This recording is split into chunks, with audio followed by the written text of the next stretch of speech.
Affair बड़े interesting है। सबसे पहले तो पूरे सप्ताह के करंट अफेयर का एक रिवीजन कर लेते हैं, ठीक है। ये पूरे 21 तारीख से लेकर 28 तारीख के बीच में क्या क्या घटित हुआ है, उससे आपको एक आइडिया लग जाएगा। और उसके बाद ठीक है, तो देखो सबसे पहले इंटरनेशनल अफेयर्स की बात कर लेते हैं। और आज द हिंदू में तो ऑलमोस्ट जितने भी चुनाव हो रहे हैं, चुनाव के संबंध में ही आज के आर्टिकल्स हैं, ठीक है। मजा आएगा। बेटा ये याद रखिएगा, हमारे यहाँ पे वर्तमान में डिफेंस मिनिस्टर कौन है बताओ। हाँ, और सम्मान से नाम ले लो। बहुत बढ़िया लगता है, बहुत बढ़िया। उनका नाम है राजनाथ सिंह, ठीक है, ऑनरेबल राजनाथ सिंह।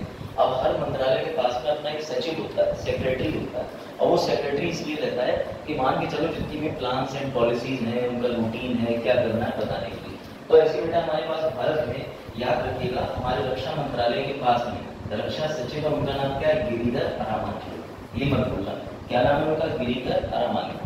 लिखो पहली लाइन, रक्षा सचिव भारत के, और डैश करके लिखो गिरिधर अरामाने। लिखते चलो, रक्षा सचिव भारत के गिरिधर अरामाने, ठीक है। ये लाइन कितनी इंपॉर्टेंट।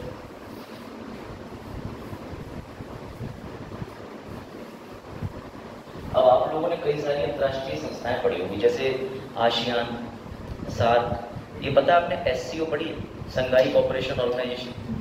तो जो संघाई संगठन है बेटा, याद रखना, भारत जो है ना अपने पड़ोसियों से लड़ता तो है, लेकिन जरा ये बताइए, मान के चलो मेरी और करीम की, करीम रहते हैं नेपाल में, मैं इंडिया में रहता हूँ, इनकी और मेरे देश की लड़ाई चल रही है। अब ये मुझसे तो बात करेंगे नहीं, लेकिन हम लोगों ने ऐसा कोई अंतर्राष्ट्रीय संगठन अगर बना रखा है जिसकी हर साल बैठक होती है, तो मजबूरी में इन्हें उस बैठक में आना पड़ेगा। मैं भी आऊँगा।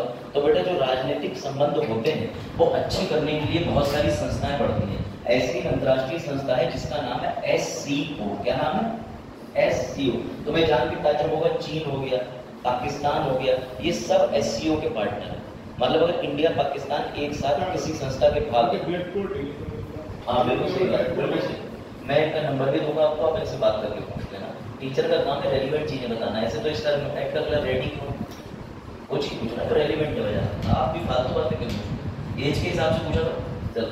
तो याद रखिएगा, ऐसी संघाई कोऑपरेशन ऑर्गेनाइजेशन है, ठीक है बेटा। ये जो संघाई संगठन है, इसकी मीटिंग होती है। इसकी मीटिंग में भारत के ज्यादातर जो पड़ोसी राज्य हैं, जैसे चीन है, चीन से विवाद है, वो भी इसमें आता है, पाकिस्तान है वो भी इसमें आता है, अफगानिस्तान है वो भी आता है। तो ऐसी जो एक मीटिंग हुई, उसमें भारत के रक्षा मंत्रालय की तरफ से कौन गए, रक्षा सचिव। ये मत भूलना किसी भी तरीके से, ठीक है बेटा।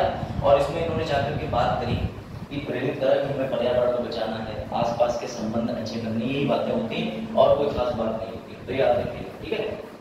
चलो भाई, अगली खबर ये है कि हम कवर कर चुके बेटा, मालदीव के राष्ट्रपति ने समस्या बढ़ा दी है भारत की। क्यों, मालदीव किसी भी देश का राष्ट्रपति या कोई भी पॉलिटिकल पार्टी जीतती है, तो वहाँ के जो लोग होते हैं, ये पता चलता है कि वो किस मेंटेलिटी के हैं, उसी व्यक्ति को जिताते हैं। अब अगर इस बार राहुल गांधी जीत गए तो ये समझ आता है कि ज्यादातर लोग कांग्रेस को चाहते हैं, सरकार बदलना चाहते हैं। अगर BJP जीत गई तो इसका मतलब वो सही एजेंडा चला रहे हैं, यही तो निर्णय होता है। अब जरा सोचो, मालदीव के अंदर एक राष्ट्रपति है, उसका नाम है मुंजीजू, ये तो राष्ट्रपति बना बैठा है। इनके यहाँ भी मालदीव के अंदर संसद के चुनाव होने थे, कितनी सीटों पे, 90 सीटों पे। बेटा इनकी जो पॉलिटिकल पार्टी है उसने 90 में से 66 अधिक सीटें हासिल कर ली, यानी 66 तो उसी के हो गए। तो जरा ये बताओ, इससे एक आपको चीज नहीं दिख रही कि मालदीव के अंदर राष्ट्रपति की पार्टी को अगर वोट मिला है तो राष्ट्रपति की विचारधारा को सपोर्ट करना है। तो फिर सर राष्ट्रपति में दिक्कत क्या है बेटा, ये वही व्यक्ति है जिसने मालदीव को लेकर के टिप्पणी कही थी कि भारतीय टूरिस्टों को घूमना नहीं आता, लक्षद्वीप हमारे जैसी सुविधा नहीं दे पाएगा, मालदीव से मोदी चले गए थे ना एक फोटो खिंचवाने। तो याद रखिएगा बेटा, इसकी पार्टी जीतने से एक बात समझ आती है कि मालदीव में ज्यादातर लोग भारत के खिलाफ चल रहे हैं। ये चीज आई समझ में, क्यों ज्यादातर लोग भारत के खिलाफ चल रहे हैं, इस बात को मत भूलिएगा, ठीक है। अब इनकी पॉलिटिकल पार्टी का नाम बड़ा इंपॉर्टेंट है, इसका नाम है पीपल नेशनल कांग्रेस। इसका नाम है पीपल्स नेशनल कांग्रेस, PNC, ठीक है। तो मालदीव में हुए संसदीय चुनाव में मुंजीजू की पार्टी को कितनी सीटें मिली हैं, 90 में से 66। इससे ये बताती है कि भैया इंडिया गो बैक, मालदीव के पूरी जनता भी इंडिया के खिलाफ है। और वैसे भी हमारे अपने पड़ोसी किसी भी राज्य से संबंध अच्छे नहीं इंडिया के। भाई बांग्लादेश के अंदर बात कर लो तो ठीक है, वो भी बांग्लादेश के क्यों ठीक है, सब जानते हैं, शेख हसीना जब तक कोई और नया आ गया तो खत्म सब, ठीक। दूसरी बात ये, नेपाल से आए दिन होता रहता है, नेपाल से हमारा ट्रेड बाधित होता रहता है। अभी हमने 2 साल पहले देखा था कि नेपाल के बॉर्डर को सील कर दिया था, पेट्रोल ले जाने नहीं दे रहे थे, खुल के बयानबाजी चल रही थी, काला पानी वगैरह इनसाइड हो। अब पाकिस्तान आ जाओ, वो तो हमारा दोस्त होते हुए भी हमेशा खतरे में रखता है कि कवर टेक कर दे। अफगानिस्तान में छोड़ो, तालिबान है, उनसे कोई ट्रेड और समझौते नहीं हो पा रहे क्योंकि तालिबान एक अलग विचारधारा का है, लेकिन तालिबान हमारे फेवर में रहता है। तो याद रखिएगा आजकल हमारे पड़ोसियों से बिल्कुल ताल्लुकात अच्छे योगी वाले ने कब्जा कर रखा है, ये भारत का बॉर्डर शेयर नहीं हो गया। हाँ, ज्यादा शेयर भी नहीं होता, बात भी आपकी ठीक है। अगली खबर ये थी वैसे नहीं, ठीक है। अगली हम लोगों ने खबर ये पढ़ी थी कि आरबीआई बैंक यानी रिजर्व बैंक ऑफ इंडिया, जिसे भारत का सेंट्रल बैंक भी कहा जाता है, याद रखिएगा इसकी स्थापना 1 अप्रैल 1935 को हुई थी और राष्ट्रीयकरण कब हुआ था? 1949 में। बेटा इस बैंक ने हाल ही में किस बैंक के ऊपर रोक लगा दी? Very good. क्या कोटक महिंद्रा बैंक पर पूर्ण लगाया है या फिर सिर्फ पार्शियल यानी कुछ भाग पर? वेरी गुड बेटा, इन्होंने पूरी तरीके से बैंक की सुविधा बंद नहीं करी, इन्होंने बस ये कहा है कि जो ऑनलाइन फंक्शनिंग चलती है, ऑनलाइन काम चलता है, वो कोटक महिंद्रा बंद कर देगा। पर ऐसा कहाँ क्यों? मैंने बताया था क्योंकि ये अपनी ऐप पे सिर्फ आपका नाम डाल रहे हैं, आप पैन कार्ड की डिटेल डालो, खाता खुल गया। अब इसका गलत इस्तेमाल भी किया जा सकता है। बिना वेरिफिकेशन क्यों डिजिटल खाता खोलते रहे? कम से कम वेरिफिकेशन तो करो। तो इनसे कहा गया, तो इस वजह से इनकी ऑनलाइन ट्रांजैक्शन बंद है। सर एसबीआई है वो भी तो वीडियो केवाईसी के जरिए अकाउंट खोलता है, लेकिन उसके पास में एक तरीका है, वो वेरिफिकेशन करने की 4 से 6 घंटे में आपका अकाउंट नंबर जनरेट करता है, ये तुरंत कर देंगे। ये चीज़ है, जैसे आप सिम लेने गए, आपको सिम वाला तुरंत चालू करके देते और केवाईसी वेरिफिकेशन करे 2 दिन बाद। अब उस 1 दिन के दरमियान में आपने अगर कोई अपराध कर दिया और अपनी आईडी में वेरीफाई नहीं करें तो किसे पकड़ोगे? तो आप तो कहते हो कि मेरा नंबर नहीं है, मैंने तो केवाईसी कराई है। इसलिए ये चीज़ें बहुत ज़रूरी होती हैं, ठीक है। चलो भाई, कला और संस्कृति की अगर बात करें तो आपको पता होना चाहिए कि आयोजन होता है जिसके अंदर बहुत सारे विभिन्न तरीके के कला के क्षेत्र में पुरस्कार दिया जाता है। याद रखिएगा जो केन्स पुरस्कार है, ये केन्स फिल्म फेस्टिवल कौन सा देश कराता है? तो बेटा ये फ्रांस कराता है, फ्रांस। और फ्रांस ये जो केन्स फेस्टिवल कराता है प्रतिवर्ष, इसके अंदर वो फिल्मों को प्राइज देता है, प्राइज देता है। तो बेटा याद रखिएगा इस बार केन्स पुरस्कार पा गई ये पिक्चर, उसका नाम है सूरजमुखी के बारे में सबसे पहले पता चला। ये कोई खोज नहीं है, ये उस पिक्चर का टाइटल है। इसके अंदर एक जो महिला है वो पूरे गांव में मुर्गा चुरा लेती है और फिर उसके बाद जो उथल पुथल मचती है पूरे गांव के अंदर, उसी पूरे सीन पे पिक्चर होती है। बताता हूँ थोड़ा इसके बारे में। तो याद रखिएगा ये जो केन्स का फेस्टिवल था, ये कौन सा एडिशन था? 77वां। ये मत भूलिएगा, ठीक है। फिल्म कौन सी चुनी गई? सूरजमुखी के बारे में सबसे पहले पता चला। बेटा ये याद रखना। अब इसमें एक व्यक्ति का नाम है जिसको आपको नहीं बोलना, ठीक है। ये है चिदानंद नायक, चिदानंद नायक। अब आप कहोगे सर चिदानंद नायक क्या है, तो लो बता दे रहा हूँ। Very good. इनको पहचान इसलिए मिली है क्योंकि इस पिक्चर की स्टोरी चिदानंद नायक की है। और केन्स फिल्म फेस्टिवल जो कि आप सोचो फ्रांस में हो रहा है, वहाँ इंडिया का कोई व्यक्ति जो है, तुम्हारी किताब मिल गई है। दूसरी बात ये चिदानंद जो नायक है, याद रखिएगा ये छात्र जो है बेटा ये भारतीय मूल का है और इसने ये स्टोरी लिखी है, तो इसलिए आपको ये भूलना नहीं है क्योंकि जहाँ भारतीय का नाम आ जाता है वो चीज इंपॉर्टेंट हो जाती है, ठीक है। बैठ जाओ, कैसे। और कब से कब तक चला है केन्स फिल्म फेस्टिवल? 9 दिन, 15 मई से 24 मई तक चलने वाला है। यानी कि इसका मतलब ये सर ये तो चलेगा। हाँ, अभी ये सेलिब्रेट हो, ये एडवांस में घोषणा कर दी जाती है कि किसको प्राइज मिलेगा केन्स फिल्म फेस्टिवल, ये ध्यान है, ठीक है बेटा। बच्चे का नाम क्या है? चिदानंद नायक, ये मत भूलना, चिदानंद नायक, ठीक है। और चिदानंद नायक की जगह ये पढ़ लीजिए। फिल्म एक बुजुर्ग महिला की कहानी बताती है, पढ़ लो, छोटा सा पैरा। फिल्म एक बुजुर्ग महिला की कहानी बताती है जिसने समुदाय का मुर्गा चुराकर अपने गांव में उथल पुथल मचा दी, जिससे अराजकता फैल गई और एक भविष्यवाणी के कारण उसके परिवार को निर्वासन करना पड़ा। यानी निर्वासन मतलब गाँव से बाहर एक दिया उठाकर, ठीक है।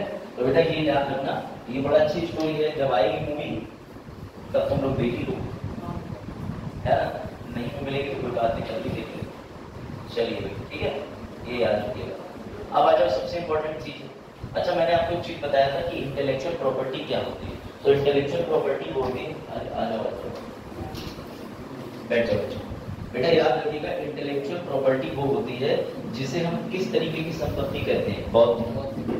अब अगर कोई तेज से पूछे कि तेज तुम अपने एक्सपीरियंसेस बताओ, तुमने क्लास 10th में क्या क्या करा, तो जो इनका अपना एक्सपीरियंस है उसको कागज पे लिख देंगे तो वो इनकी इंटेलेक्चुअल प्रॉपर्टी हो जाएगी, क्योंकि इनकी बुद्धि का एक्सपीरियंस को छीन नहीं सकता। क्या वो चलो बात बाहर जाएगी, जब एक ही नंबर फोन कर क्लास में कोई नहीं क्या। चलिए बेटा याद रखिए 26 अप्रैल की डेट तुम्हें देखने को मिलेगी, इसे कहते हैं अंतर्राष्ट्रीय इंटेलेक्चुअल प्रॉपर्टी डे। सर ये क्या होता है? उस दिन तुम्हारी बौद्धिक संपदा। अच्छा जल्दी से बताइए इंडिया की इंटेलेक्चुअल प्रॉपर्टी में रैंकिंग कितनी है? मैंने आपको बताया था, हिंट भी दे देता हूँ कि 55 देशों में, नहीं है 55 देशों में इंडिया की रैंकिंग इंटेलेक्चुअल के मामले में है 42। ठीक है, ये याद रखना बेटा। हमारे इंडिया के अंदर इनोवेशन की फील्ड में इंटेलेक्चुअल पे हमारा जो इंडेक्स निकलता है सोचना, उसमें इंडिया की रैंकिंग 42 है, लेकिन 55 में। और नंबर 1 पे कौन होगा? Very good. तो ये मत भूलिएगा, ठीक है। मैंने ग्रुप पे एडवांस में शेयर भी कर दिया, आप लोग वहां से भी देख सकते हैं। बेटा याद रखिएगा बौद्धिक संपदा के बारे में आप समझ गए। इसी के तहत कानून आते हैं जिसकी वजह से आज की डेट में पूरा यूट्यूब चल रहा है। एक अधिनियम है कॉपीराइट एक्ट 1957। बेटा उसके तहत ये कि अगर मैं यहाँ पर यूट्यूब पे कोई ऐसी चीज दिखा दूँ, जैसे दृष्टि का कुछ दिखा दूँ और पीछे दृष्टि का लिखा हुआ है, दिखाने तक तो अलाउड है, लेकिन दृष्टि की मुझे परमिशन लेनी पड़ेगी कि भाई मैं इस काम के लिए कर रहा हूँ, और बेचने की अनुमति दृष्टि तो कभी देगा नहीं। तो ज्यादातर जगहों पर लोग स्ट्राइक मार देते हैं। जो स्ट्राइक करी जाती है इसके लिए धारा 26 जिम्मेदार होती है, 23 और 26 कॉपीराइट अधिनियम 1957। एक और इसका उदाहरण दिए देता हूँ। मान लो आपने मिट्टी का एक ऐसा पॉट डिजाइन करा जिसकी डिजाइन सबसे यूनिक है, कोई भी जल्दी शिल्पकार नहीं डिजाइन कर पाता, आप उसे ले जाकर के रजिस्ट्रेशन करा सकते हो पेटेंट एक्ट में। यानी जब भी इस तरीके का कोई बनाएगा, अब मेरे बनाने की आज की डेट के बाद, क्योंकि मैंने जब बनाया तब ऐसा डिजाइन एग्जिस्ट ही नहीं करता था, तो उसका सारा पैसा मुझे मिलेगा। ऐसी बुक वाले भी करते हैं, किताब वाले जो है वो आपको रॉयल्टी तय कर लेंगे। आप एक किताब लिख दीजिए तो दुकानदार कहेगा बेचूंगा मैं, सब कुछ करूंगा, लेकिन आपको 40% पैसा हर किताब पे मिलेगा। तो ये रॉयल्टी भी होती है, वो सब किसके अंदर आता है? वो आता है इंटेलेक्चुअल प्रॉपर्टी लॉज के अंदर। ठीक है, ये ध्यान रखिएगा। इसमें रचनात्मकता को मतलब क्रिएटिविटी को बढ़ावा देने के लिए इसको चलाया गया, ये ध्यान रखिएगा। इसका सबसे ज्यादा दुरुपयोग करते हैं औद्योगिक क्षेत्र। इसकी थीम लिख लीजिए बेटा, इसकी थीम नहीं भूलनी है, इसकी थीम ही पूछेगा। लिखो बच्चों थीम लिखो। इंटेलेक्चुअल प्रॉपर्टी डे की 2024 के लिए बेटा थीम है आईपी और एसडीजी। आईपी का मतलब इंटेलेक्चुअल प्रॉपर्टी, एसडीजी का मतलब सतत विकास लक्ष्य, सस्टेनेबल डेवलपमेंट गोल।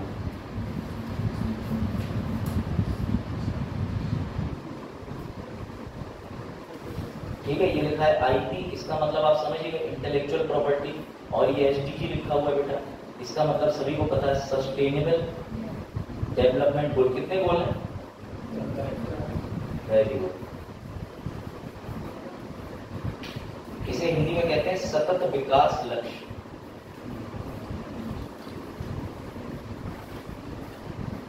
इसकी थीम ही पूछेगा बेटा वनडे एग्जाम में, और वैसे भी यूपीपीसीएस जो है इसमें 2-3 चीजें बना देगा। इंडिया की रैंक कितनी है, मनाया कब जाता है, थीम क्या है, ये तीनों एक साथ लिखेगा, ये ध्यान रखना। अब थॉमस अल्वा एडिशन थे, उन्होंने कहीं आविष्कार करा 1853 के आसपास में। उस समय से ये पेटेंट राइट बनते बनते आज ये अंतर्राष्ट्रीय संगठन के अंदर एक नाम बना चुका है जिसे कहते हैं ट्रिप्स। आपने सुना ट्रिप्स, यानी कि व्यापार के संबंध में आपको इंटेलेक्चुअल प्रॉपर्टी में पंजीकरण कराना पड़ेगा। यूपीएससी का 2022 प्रीलिम्स का प्रश्न है कि ट्रिप्स की फुल फॉर्म क्या है। इतना है ट्रिप्स, TRIPS। हाँ, यूपीएससी के लिहाज से ट्रिप्स इंपॉर्टेंट। ठीक है, IPR में ऐसे बनता है, वैसे तुम्हें चलो तुम्हें बता दें।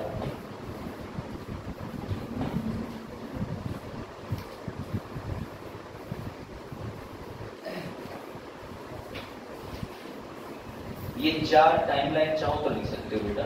ये सबसे पहले आ जाएगा पेरिस सम्मेलन, ठीक है। ये आ जाएगा बर्लिन सम्मेलन। अगर आप लिखना चाहो यूपीएससी में इसका क्वेश्चन मिलता है 1893 में मैं ऐसे लिख दे रहा हूँ कि पेरिस को और बर्लिन वाले को जोड़ दिया गया इन दोनों को। और बेटा सबसे लास्ट में 1970 के अंदर तुम्हें क्या देखने को मिलेगा, तो तुम्हें पर्टिकुलरली एक संस्था देखने को मिलेगी जिसका नाम है बिक्री, और बिक्री के बाद 2019 के आसपास तुम्हें देखने को मिलेगी ट्रिप्स। अब तो ट्रिप्स प्लस चल रहा है, मतलब यूपीएससी टाइमलाइन पूछ लेता है। ये आपके अंतर्राष्ट्रीय बौद्धिक क्षमता का विकास है कि 1853 से शुरू हुआ। सबसे पहला पेरिस था। जब थॉमस अल्वा एडिसन ने बल्ब बनाया, वो बेचने गए तो दुकानदार ने कहा ये बल्ब हमको दे दो, पकड़ो एक ही बार में रकम। बोले ऐसा नहीं है, ये तो मैंने इन्वेंट करा ना, मुझे अपना नाम चाहिए। तो बेटा नाम की बात होती है, इस वजह से इंटेलेक्चुअल प्रॉपर्टी बनाया गया। अब अपने ज्यादातर पीलीभीत के क्षेत्र के आसपास में किसान लोग जुगाड़ से कोई चीज बना लें, लेकिन उसका पंजीकरण ना कराएं, तब तक कोई दूसरी कंपनी बना लेती है। और बेटा इस मामले में चाइना सबसे मक्कार है। चाइना कोई भी इंटेलेक्चुअल प्रॉपर्टी की चीज हम रजिस्ट्रेशन करा लें वो बना ही लेती है। 1993 पीसी प्लस बीसी यानी पेरिस कॉन्फ्रेंस और बर्लिन कॉन्फ्रेंस के समझौतों को जोड़ दिया। आ जाओ ठीक है, ये याद रखना। 53 में पेरिस, 58 में बर्लिन, 93 में पीसीडीसी, 1970 में बिक्री और उसके बाद 2019 में ट्रिप्स। इसी ट्रिप्स की फुल फॉर्म पूछ ली।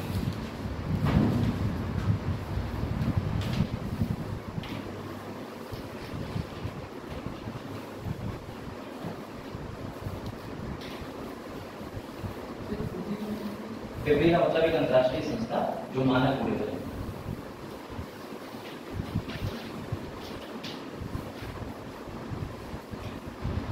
ठीक है, जब नोट कर लो तो बता दे, फिर आगे बढ़ना। कर लिया नोट? सभी ने कर लिया? चलो बच्चों शाबाश।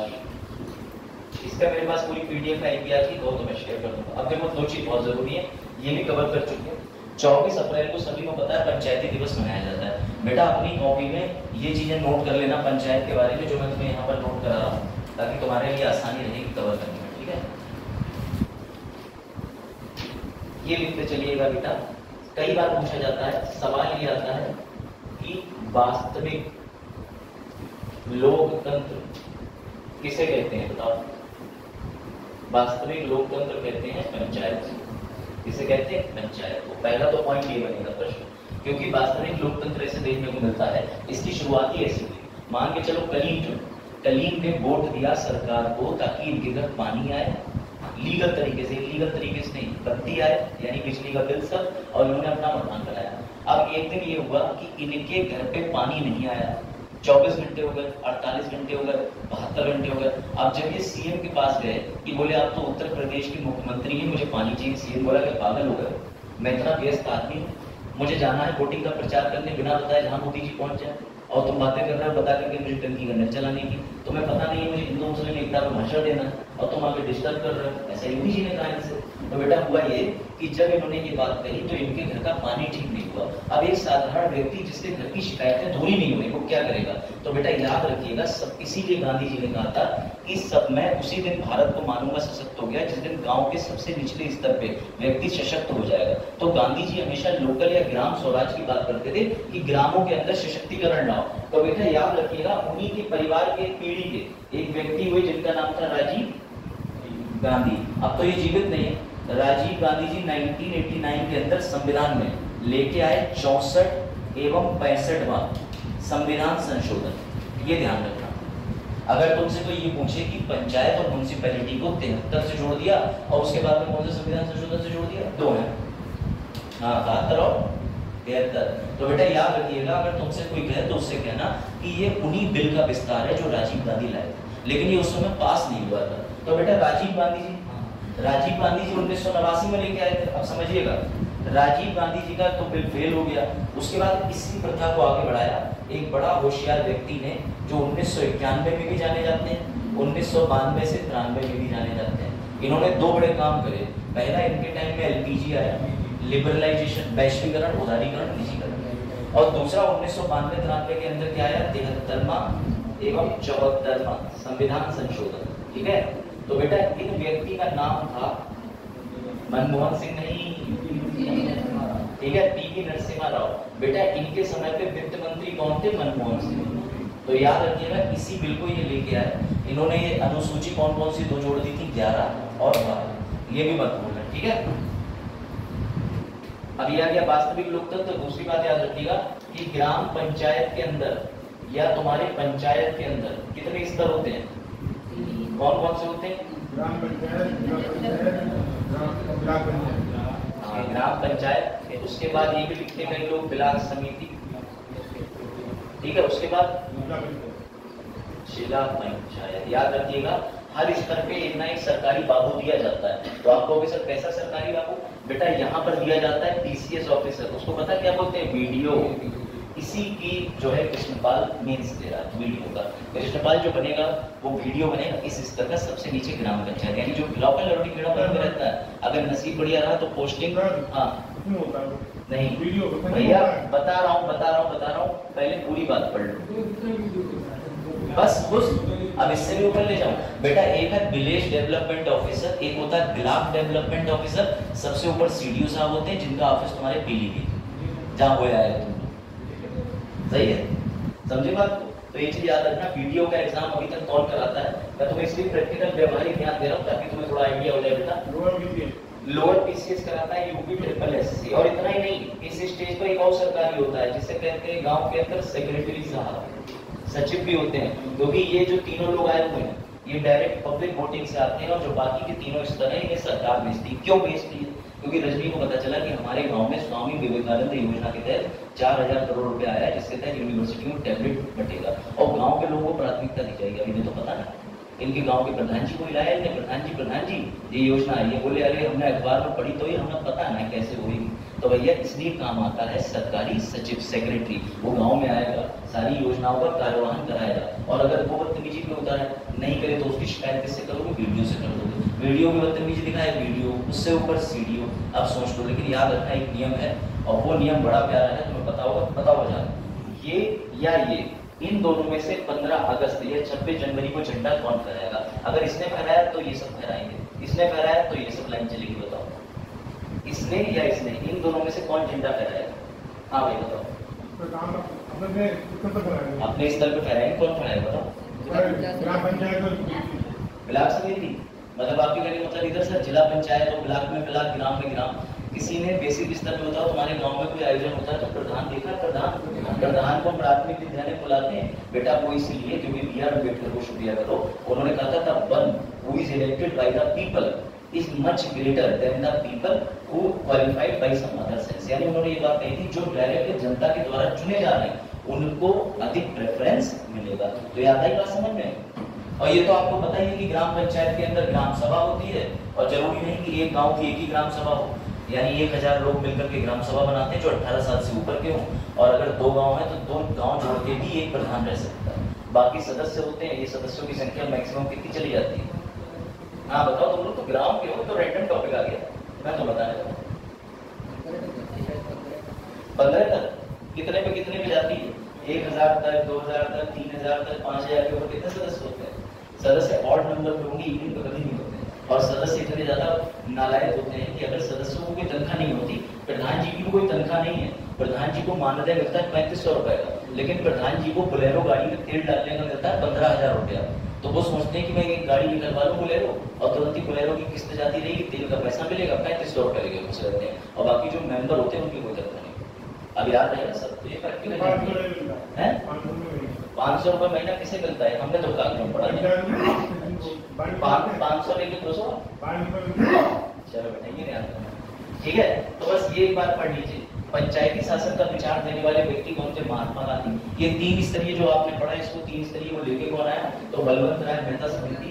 बेटा जब 2 स्तरीय की बात हो तो अशोक मेहता याद रखना, 2 ही अल्फाबेट थे, AM, और इधर BRM, बलवंत राय मेहता, तो 3 स्तरीय। इसमें और भी थी, इसमें आपका GV के राव समिति भी थी बीच के अंदर, ठीक है? एक आपने पढ़ा होगा यूथांग समिति भी थी। तो यूथांग समिति जो थी उसने ये कहा था कि जैसे गांव में जब ये लाने का प्रयास कर रहे थे तो हमारा विफल हो जा रहे थे। तो पूछा क्यों? क्योंकि बेटा पहले गांव प्रधान के पास में ना तो कोई वीडियो था, ना गांव की कोई जिम्मेदारी थी, पहले सारे काम ब्लॉक से होते थे। मतलब कोई भी गांव का राशन रखना है ब्लॉक में, गांव की सड़क बननी है ब्लॉक में, लेकिन अब ऐसा नहीं, अब प्रधान को दे दिया गया और प्रधान से कहा गांव के अंदर सड़क बनेगी तुम बनाओ, ये ध्यान रखना। और गांव के बाहर सड़क बनेगी प्रधानमंत्री योजना के तहत वो ब्लॉक बनाएगा। शहर की सड़कें PWD, NHAI का नाम सुना, national highway authority of India, वो हाईवेज बनाएगी। और जो अर्धसैनिक बल या सैनिक बल है उनकी जो बड़ी बड़ी दुर्गम क्षेत्रों की सड़कें वो बनाएगा PR, बॉर्डर रोड ऑर्गेनाइजेशन, ये याद रखना, ठीक है? चलो मैं तुम्हें कमाल की बात और बता दें, आप सभी ने देखा होगा 23 अप्रैल को कि विश्व कौन सा आया भाई? पुस्तक और कॉपीराइट डे आया। तो बेटा ये पता है तुम्हें, दुख के लिए मनाया जाता है, लेकिन दुख में भी शोक छिपा है। अब तुम कहोगे सर इस दिन का क्या लेना देना, ये तो इंटरनेशनल या विश्व में मुक्के क्या कहते हैं पुस्तकों का दिन है। नहीं, शेक्सपियर और जितने बड़े बड़े लेखक थे वो इसी दिन मर गए थे, 23 तारीख को, इसलिए मनाया जाता है। और इस दिन लोग जो है खुशी से बेटा इसको सेलिब्रेट करते हैं। पढ़िए जरा एक बार, उनको याद करते हैं। इसको पढ़ो एक बार, इस पूरे पैरा को पढ़ो, इंटरेस्टिंग जानकारी मिलेगी तुमको, है ना? तो बेटा पढ़ने नाम को बढ़ावा देता है ये प्रमुख लेखकों की मृत्यु की तारीख है, विलियम शेक्सपियर। ठीक है। और ये म्यूविल टेस्ट सर्वेंटस, इनको आपने भी सुना होगा, मैंने भी सिर्फ विलियम शेक्सपियर के बारे में नाम सुना था, बाकी दो तो मुझे भी पता थे। फिर मैंने इमेज खोल के देखी गूगल पे, तो मुझे लगा अरे यार देखने लायक ही नहीं है, तो हटाओ। तो म्यूविल टेस्ट सर्वेंटस थे, और बेटा इनका गार्सिलोसा थे, वो पीसीएस का कुछ नहीं पता, बस ये नाम अपने दिमाग में बैठा लो कि एक प्रियंका की इनका थी और उनका एक गुलाम था सर्वेंट, समझ गए। तो भैया शेक्सपियर के पास में एक नौकर था और इनका थी, बस खत्म बात। इतना दिमाग में बैठा लो, ऑब्जेक्टिव में एलिमिनेट कर लेना, ज्यादा दिमाग लगाने वाले सवाल नहीं होते। ठीक है भाई, ये याद रखना। किसके पास में पुरस्कार गया है, ये पुरस्कार का मतलब कि ये टैग किसके पास गया है, तो याद रखना ये गया है स्ट्रासबर्ग के पास, स्ट्रासबर्ग के पास, इतना याद रखना। किस देश के पास वर्ल्ड पुस्तक का सम्मानित किया गया, वो उपहार और प्रमाण पत्र विमोचन किया, तो ये रहा स्ट्रासबर्ग के पास। चलो अब बेटा अगला भी आप पढ़ चुके हो, इस बारे में कोई खास चीज नहीं है। इस बार जो 22 अप्रैल, 3 दिवस इंपॉर्टेंट है। जल दिवस कब मनाया जाता है? 22 मार्च। पृथ्वी दिवस, अच्छा पर्यावरण दिवस, जैव विविधता दिवस 22 में। बेटा ये जो 22 का कंसेप्ट है ना, सीक्रेट वाले अच्छे समझ सकते हैं, कई वीडियो में भी यही लिखते रहते हैं, ठीक है। तो याद रखिएगा बेटा 22 अप्रैल को पृथ्वी दिवस मनाया गया, लेकिन इस बार थीम क्या थी? ग्रह बनाम प्लास्टिक, यानी प्लेनेट वर्सेस प्लास्टिक। ये मत भूलना किसी भी कीमत पर। कब तक हमने प्लास्टिक को खत्म करने का लक्ष्य रखा है? 2040 तक। कितना? 60।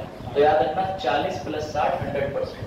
2040 तक 60%, दोनों को जोड़ के 100 बन जा रहा है। ऐसी ट्रिक 2040 तक 60% प्लास्टिक खत्म कर चुके होंगे, जो कि लक्ष्य में कोई भी किसी तरीके का सुधार नहीं है। अब तो वो भी बनने लगा प्लास्टिक से कपड़ा, वो भी बन गई। हाँ 2040 में 60% उत्पादन की मांग कम करेंगे, लेकिन देखो भैया कहां तक कम करेंगे। चलो भाई राजनीति करंट अफेयर की बात कर ले, तो ये आप ही बताओगे मुझे। सबसे पहले बताइए 19 अप्रैल को पहला चरण था, चुनाव 7 चरण में हो रहे हैं, इससे आपको क्या समझते हो? बताओ बच्चे, चुनाव 7 चरण में हो रहे हैं, इसका क्या मतलब? जो आपको पता हो, अगर उत्तर आता हो तो ट्राई करो, भले ही पूरा गलत बताओ बेटा, बिना संकोच। क्या लगता है 7 चरण है? जैसे चुनाव जो हो रहे हैं इस समय बेटा किसके हो रहे हैं? विधानसभा या लोकसभा? दोनों के हो रहे हैं। अच्छा किन 4 राज्यों में हो रहे हैं? आवाज नहीं निकली। आंध्र प्रदेश, अरुणाचल प्रदेश, उड़ीसा, सिक्किम। आप बताओ भाई, बाजार बाकी नहीं पता तुम्हें? बेटा इनके चक्कर में कंफ्यूज मत होना, सिर्फ 4 राज्यों की विधानसभा साथ में हो रहे हैं। देखो लोकसभा जो होती है उसका कार्यकाल होता है 5 साल, 1 साल पूरा होता है, उसके बाद दोबारा से कहेंगे कि आ जाओ रकम को, मतलब आ जाओ बच्चों का इंटरेस्ट ले लेते हैं, ठीक है। तो बेटा समझो बात को, जैसे ये लोग विभाग वाले बुलाएंगे आपको अगले साल, ऐसे ही लोकसभा का कार्यकाल 5 वर्ष का होता है। कौन सी लोकसभा भंग हो रही है? 17वीं। कौन सी का चुनाव हो रहा है? 18वीं। पिछली 2000 हमने जब चुनाव देखे थे 19 में, तो भी बेटा कितने चरण में हुए थे? 7 चरण का मतलब पूरे भारत के अंदर 36 राज्य है। आप तो पागल हो गए, तो बेटा 28 राज्य, 8 केंद्र शासित प्रदेश। तो इन सब में चुनाव कराना एक चुनौती होती है, क्योंकि तुम एक ही दिन नहीं करा सकते। लेकिन ऐसा भी नहीं, पहले भारत में एक ही दिन चुनाव नहीं होते थे। तो अब इन्होंने एरिया डिवाइड कर दिया बेटा। जैसे आपने पीलीभीत का वोट देखा, वो 19 तारीख को हुआ था। अब क्या आप दोबारा पीलीभीत में वोटिंग देखोगे? नहीं देखोगे सर, पहले चरण में हो गया, यानी जिस दिन सबसे पहले वोट पड़ा वो पीलीभीत और उसके साथ ही मध्य प्रदेश, राजस्थान, गुजरात, इन सभी इलाकों में पड़ गया। अब दूसरा चरण भी हो गया 26 तारीख को। लेकिन मजे की बात यह है कि पहले चरण में 102 सीटों पे चुनाव हुआ, दूसरे चरण में 88 सीटों पे। सर ये सीटें आप अलग अलग क्यों बता रहे हैं? क्योंकि बेटा टोटल कितनी सीटों पे इलेक्शन होगा? 543, ये याद रखना, 543। तो याद रखिएगा। अब मजे की बात सुनो, पहले चरण में सबसे कम वोटिंग पता है किसने डाली थी? बिहार ने। इस बार पता है सबसे कम वोटिंग किसने डाली है? बताओ क्या लगता है? उत्तर प्रदेश ने। बेटा अपना यूपी जो है इसने मुश्किल से 60% वोटिंग दी। अब इसका माना क्या जा रहा है, जो दोष पड़ा जा रहा है, जो दोष कह सकते हो कि लोग जो है या तो वोटिंग डालने में इंटरेस्टेड नहीं है, उनका ईवीएम में विश्वास ही खत्म हो गया कि दबाओगे नोटा और जाएगा बटन सीधे 2 नंबर क्रमांक में। पीलीभीत की बात कर रहा हूँ, ठीक। अब दूसरी बात स्थिति ये कि लोग देखते हैं अरे धूप है और बोले सो के उठ लो 10:30 बजे, फिर सो लो, तब तक 3 बज जाते हैं, उसके बाद हो गई वोटिंग पूरी। हालांकि वोटिंग तो शाम तक चलती है, बिल्कुल सही, सुबह 7 बजे शुरू हो जाती है। लेकिन ज्यादातर लोग हीट वेव की वजह से भी नहीं जा रहे हैं, और इसके लिए जो है द हिंदू ने सीधी टिप्पणी करी है कि भैया चुनाव आयोग तुम कर क्या रहे? पहली हीट वेव के अंदर बहुत सारे लोग गिर गए, और ये सब भी छोड़ दीजिए, पॉलिटिकल पार्टी के नेताजी थे, वो स्पीच दे रहे थे सामने खड़े होकर चढ़ के, वो भी गिर गए हीट वेव की वजह से। तो ये चुनाव जो है क्या कहते हैं आयोग, इससे कहा गया था कि जो लोग वोट डालने जा रहे हैं उनके लिए उचित पानी की व्यवस्था करो। भाई टेंट लगा दो जिससे डायरेक्टली धूप ना पड़े। आप भी नहीं चाहोगे कि आप धूप में से पसीना पहुंच रहे हो बिल्कुल, और उसके बाद वोट देने चले जाओ। तो बेटा इस वजह से काफी ज्यादा वोटरों की कमी देखने को मिल रही है। ये ध्यान रखो। हाँ ईवीएम का है 100%। आज ये जो बात कर रहे हैं, जैसे इसके बाद पीडीएफ चेंज होगी, उसमें सबसे पहला यही है कि सुप्रीम कोर्ट ने ईवीएम पे साफ मना कर दिया कि हम पीछे चले जाएंगे, हम इस टेक्निक को मेंटेन रखेंगे। लेकिन जो ये पॉइंट उठा रहे हैं वो ऐसे उठाया गया कि गुजरात के जामनगर के अंदर बिना किसी चुनाव हुए दलाल साहब को चयन कर दिया। भैया उनका सरनेम मुकेश दलाली है। तो भैया जब दलाल साहब सेलेक्ट हो गए तो उसके बाद ये शिवखेड़ा नाम का एक बड़ा अच्छा राइटर, उस राइटर ने सुप्रीम कोर्ट में याचिका डाली। शिवखेड़ा की आपने किताबें पढ़ी होंगी, यस यू कैन विन, मतलब वो बहुत बड़ा मोटिवेशनल राइटर है, स्पीकर तो नहीं है। उसने ये कहा है सुप्रीम कोर्ट से मांग करिए कि जरा ये बताओ, अगर गुजरात के अंदर नोटा को भी एक काल्पनिक प्रतिद्वंदी या एक काल्पनिक जो आप कहते हैं प्रतिनिधि के रूप में देखते, तो आज की डेट में दलाल साहब और नोटा के बीच में कॉम्पिटिशन होता। अगर नोटा जीत जाता तो गुजरात में दोबारा इलेक्शन करा देते। तो ये मांग बड़ा अच्छी है, लेकिन इसमें कुछ होगा नहीं। मैं भी कवर करके लाया था हिंदू में, कल ही का एडिट हो गया, ठीक है। अभी और बताऊंगा इसमें डिटेल। इसमें ईवीएम के फेवर में जाएगा, वो नोटा को मान्यता नहीं देंगे, क्योंकि उसमें अखबार में तो उन्होंने ये तक लिख दिया कि दिल्ली, हरियाणा और कई ऐसे क्षेत्र हैं जिसमें राज्य का जो चुनाव आयोग होता है, केंद्र का अलग हो गया इलेक्शन कमीशन, और राज्य का जो होता है जो राज्य के अंदर चुनाव कराता है। पहली बात तो राज्य में भी यही कराता है इलेक्शन कमीशन, जैसे पंचायत के होते हैं। तो उन्होंने कहा उसमें नोटा का ये नियम बना रखा, अगर नोटा ज्यादा मिल जाएंगे तो फिर वो दोबारा इलेक्शन करा लेते। लेकिन ये बात की पुष्टि नहीं हो रही, अभी दिखाऊंगा। चलो बेटा, ये याद रखना डीआरडीओ ने क्या विकसित करी थी। अरे भैया सबसे हल्की बुलेट प्रूफ जैकेट, इसको लेवल कहां तक बनाया, लेवल 6 तक, यानी गोली चलाओ, खुद चलाओ, उठा के फेंक दो, लेकिन भैया आदमी सेफ सुरक्षित घर लौटाएगा। तो ये किसने निर्मित करी है, डीआरडीओ। और ये रहा, इसको भी आप लोग को याद रखिएगा कि राष्ट्रपति भवन में राष्ट्रपति ने किसे दिए, पद्म। अब इसमें कुछ मरणोपरांत यानी जो मृत्यु को पा चुके थे ऐसे लोगों को दिए बेटा। उसमें याद रखिएगा जो जीवित है, जीवित वाले पहले सुन लो, पद्म विभूषण पूर्व राष्ट्रपति वेंकैया नायडू को दिया, क्योंकि इस समय कौन है हमारे बेटा, इस समय हमारे उपराष्ट्रपति कौन है, वेरी नाइस, जगदीप धनखड़। बाहर खड़े, इनकी अगली क्लास है, ऑनरेबल जगदीप धनखड़ है। मैं तो एंट्री नहीं दे रहा हूँ, कितनी बेइज्जती आदरणीय जगदीप, क्योंकि भैया राज्यसभा का चेयरमैन भी है। भले ही तुमसे समझ लो कि उपराष्ट्रपति वो तो बैकअप में है, उपराष्ट्रपति की सैलरी नहीं होती कुछ जब तक वो पद पे ना जाए कार्यवाहक के। तो चलो बेटा ध्यान देना, उनको मिला है। और भरतनाट्यम नृत्यांगी डॉक्टर पद्मा सुब्रमण्यम को मिला है। ये भरतनाट्यम की क्लासिकल डांसर, इनको तो जीवित मिला है। लेकिन बेटा जो मरने उपरांत है वही महत्वपूर्ण पाठक साहब को मिला है। बिंदेश्वर पाठक की मृत्यु हो चुकी है, उन्हें बाद में ही दिया जा रहा है, अब उनकी फैमिली का कोई रिसीव करेगा, ठीक है। ये याद रखना, 3 विशिष्ट तरीके के पुरस्कार हैं बेटा। सबसे बड़ा विभूषण, उससे छोटा भूषण, सबसे छोटा श्री। तो जैसे नाम बड़ा छोटा छोटा है, वैसे ही नंबर 1 पे पद्म विभूषण है, दूसरे पे भूषण है, तीसरे पे पद्मश्री। यूपीएससी प्रीलिम्स में 2023 में पहला क्वेश्चन यही था कि पद्म विभूषण और पद्मश्री और पद्म भूषण इन तीनों को किस सरकार ने शुरू करा, किस सरकार ने बंद करा, ये मुझे दिए किस क्षेत्र में जाते हैं तो मैं जरूर बताऊंगा। चलो इनके बारे में भी पढ़ लो, इनका पूरा नाम याद रखना है आपको, समझ गए। बहुत बच्चों ने पढ़ लिया होगा डी बुकेश, तो बेटा विज्ञापन नहीं चल रहा जुआ केसरी का, इनका पूरा नाम याद रखना है आपको। जैसे ये जीते ना तो विश्वनाथ आनंद के ऊपर एक बड़ा उल्हाना कर दिया। एक बड़े हैं कैसा हुआ, उन्होंने पता क्या कहा, बोले जब ये 17 साल का बच्चा जीत रहा है तो ये तो एक बड़ा निंदनीय बात है। किसके लिए, विश्वनाथ आनंद के बच्चों के लिए, कि देखो आज से कई साल पहले विश्वनाथ आनंद को ये उपाधि मिली थी।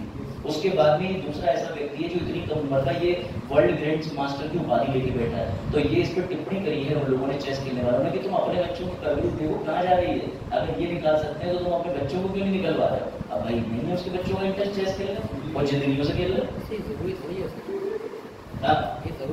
बिल्कुल सही बात, जरूरी नहीं है, लेकिन क्या कर सकते हैं, टिप्पणी है, इंसान को जब नतीजे से देखा जा रहा है। तो याद रखिएगा ये 22 अप्रैल को इन्होंने भैया 17 वर्षीय स्वतंत्र खिलाड़ी है।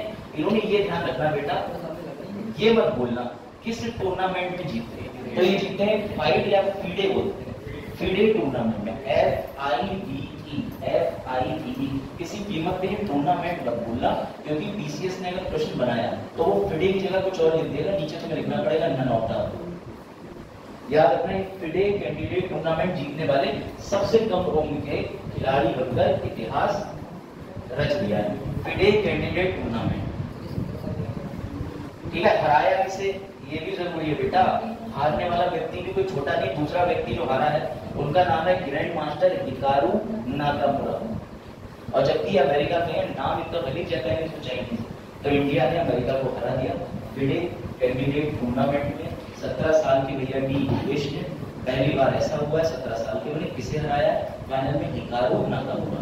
तो भैया नाकाम हुए या नाकाम हुआ, सही है। हारू नाके से नाम ही तो नेगेटिव है, वे हारेगा, हिकारू का हारू, नाकामुरा नाकाम, तो ये हार और नाकाम पता नहीं कहां से दूसरे नंबर पे आ गया। ठीक है, और बेटा ये भी देख लेना, गुकेश विश्वनाथ आनंद के बाद फिडे कैंडिडेट जीतने वाले दूसरे भारतीय बने। सबसे पहले फिडे को किसने जीता, क्योंकि ये सवाल आ जाएगा, पहली बार फिडे कैंडिडेट शतरंज जीतने वाले निम्न में से कौन है। अब तुम कहोगे यार गुकेश है, गुकेश गुकेश नहीं, वो दूसरा है, पहले विश्वनाथ आनंद है। सवाल ऐसे बनते हैं, जहां कंफ्यूजन का पॉइंट आया नहीं, सवाल तो जरूरी नहीं जो सवाल में कराऊंगा उसके साथ भी 10 पहलू सोचने पड़ता है। याद रहेगा हिकारू नाकामुरा। तो अब तो मत बोलना इनका नाम बेटा, चलिए भाई ठीक है। हाँ, ये पुरुषों का सिंगल स्पर्धा रोइंग, बेटा ये रोइंग देख लो। अब ये तुम्हें इसलिए ध्यान रखना है, ये कोई साधारण आदमी नहीं है, ये आदमी ऑलरेडी नौसेना के अंदर काम करता है। तो बेटा इसमें रोइंग का मतलब यही होता है कि तुम जब चले जाओगे, क्या कहते हैं, देहरादून के पास में चले जाना, तो वाटर ड्रिफ्टिंग होती है, वो ऐसे करके चलाओ। तो बेटा उसमें ये जो है, हाँ इन्होंने सिंगल स्पर्धा में अपनी जगह बना ली। पेरिस में ओलंपिक होने वाले हैं, तो उस ओलंपिक के लिए अलग अलग श्रेणी के खेल का आयोजन हो रहा है अलग अलग जगहों पे। वहां पे भैया इस आदमी ने पुरुषों के स्किंग में, सिंगल वाले में, डबल में नहीं, अपना स्थान बनाया। इनका नाम है बलराज पवार। किस खेल से संबंधित है, स्किंग, यही सवाल बनेगा। किस खेल से संबंधित है, तो सर ये रोइंग, सॉरी रोइंग। ये ऐसा कौन सा त्योहार है नाव वाला, किस राज्य में मनाया जाता है, जिसमें नाव पे बैठ के एक विशेष दिन सब नाव केरल में। और त्योहार का नाम ओणम के फेस्टिवल में मनाते हैं। वहां जवाहरलाल नेहरू रेस बोटिंग, मतलब बोट रेसिंग होती है, जवाहरलाल नेहरू के नाम से। हाँ, और जो वहां बोट रेसिंग होती है बेटा गजब होती है, लेकिन वो कॉम्बिनेशन वाली होती है, उसमें सब बैठ। जलई कुट्टू कहाँ का खेल था, मध्य प्रदेश, कौन का, आंध्र प्रदेश का जलई कुट्टू। हाँ ठीक है, क्या आंसू ला दो। अब देखो भैया ये न्यूज तुम्हारे लिए इसलिए इंपॉर्टेंट है, कभी कभार व्यक्ति को गलत या अच्छी छवि बनाना व्यक्ति के हाथ में होता है। जब ये लोग धरने पे बैठे तब कोई नहीं देख रहा था, किसके खिलाफ बैठे थे, तुम्हें अच्छे से पता है, गोंडा के गुंडे के खिलाफ, ठीक है।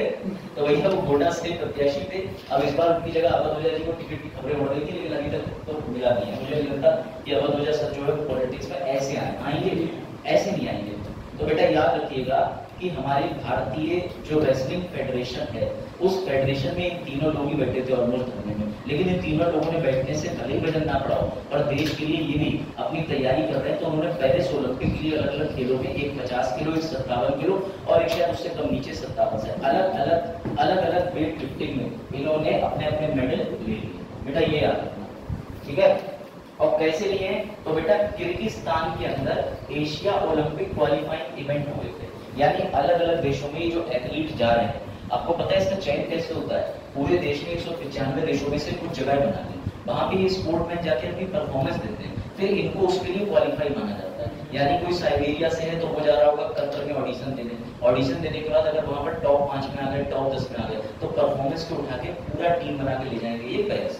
फिर वो पेरिस में अपना लास्ट प्रदर्शन देंगे। तो ऐसे प्रदर्शन को कहाँ दिखा के आएंगे बेटा, ये किर्गिस्तान में। इनके नाम याद रखना, दिनेश फोगाट, अंशु मलिक और ऋतिका हुड्डा।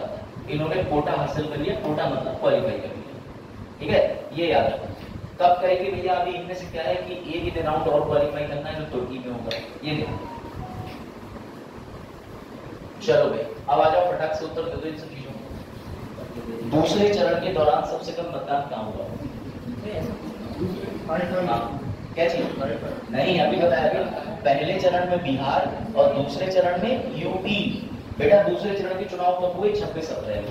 कितनी सीटों पे हुए, 88 को। सबसे ज्यादा वोटिंग देखने को हमें कहाँ मिली थी पहले चरण में, मणिपुर के अंदर। इस बार भी हमें देखने को मिली है कहाँ पर, कहाँ सबसे ज्यादा हिमाचल प्रदेश में। हिमाचल प्रदेश में ना, हिमाचल प्रदेश में तो होगा 5 सीटों पर। इसमें मंडी सीट से खड़ी हुई है अदाकारा कंगना रनौत। और बताओ फिर उनके सामने विपक्ष में कोई नहीं है, इसका ही कोई ईस्ट का है, पता लगाओ कौन सा, अभी बताओ, थोड़ा इंटरेस्ट दो।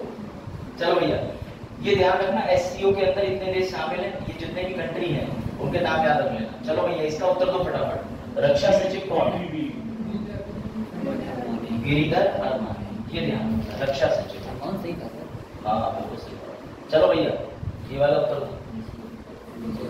सबसे ज्यादा किस जगह पर निर्वाचन क्षेत्रों की संख्या सबसे अधिक है? ऐसे ही सवाल है बेटा। जो लोग महाराष्ट्र कह रहे हैं, आर यू श्योर? बेटा गलत जवाब, इसका उत्तर है केरल। अब समझे, तभी मैं कह रहा हूँ ऐसे प्रश्न बनेंगे। केरल, इसका उत्तर केरल। शायद हम नहीं मानना, भी दिखाऊंगा। एससीओ के बारे में भी थोड़ा सा देख लेना, वैसे आगे बताऊंगा तुम्हें। ये रहे एससीओ के अंदर मेंबर 8 हैं, 8। मैंने आपको बताया कि इंडिया पाकिस्तान से मित्रता रखे या ना रखे, लेकिन बात करने के लिए एक आयोजन बना दिया जाता है, उसी का नाम है शंघाई कोऑपरेशन। बेटा इसमें देख लो, इंडिया के साथ पाकिस्तान भी है, चीन भी है, रशिया भी है, तजाकिस्तान, उज्बेकिस्तान सब। तो ये एससीओ जो बनाता है, याद रखिएगा, ये किस डेट में बना था बताओ?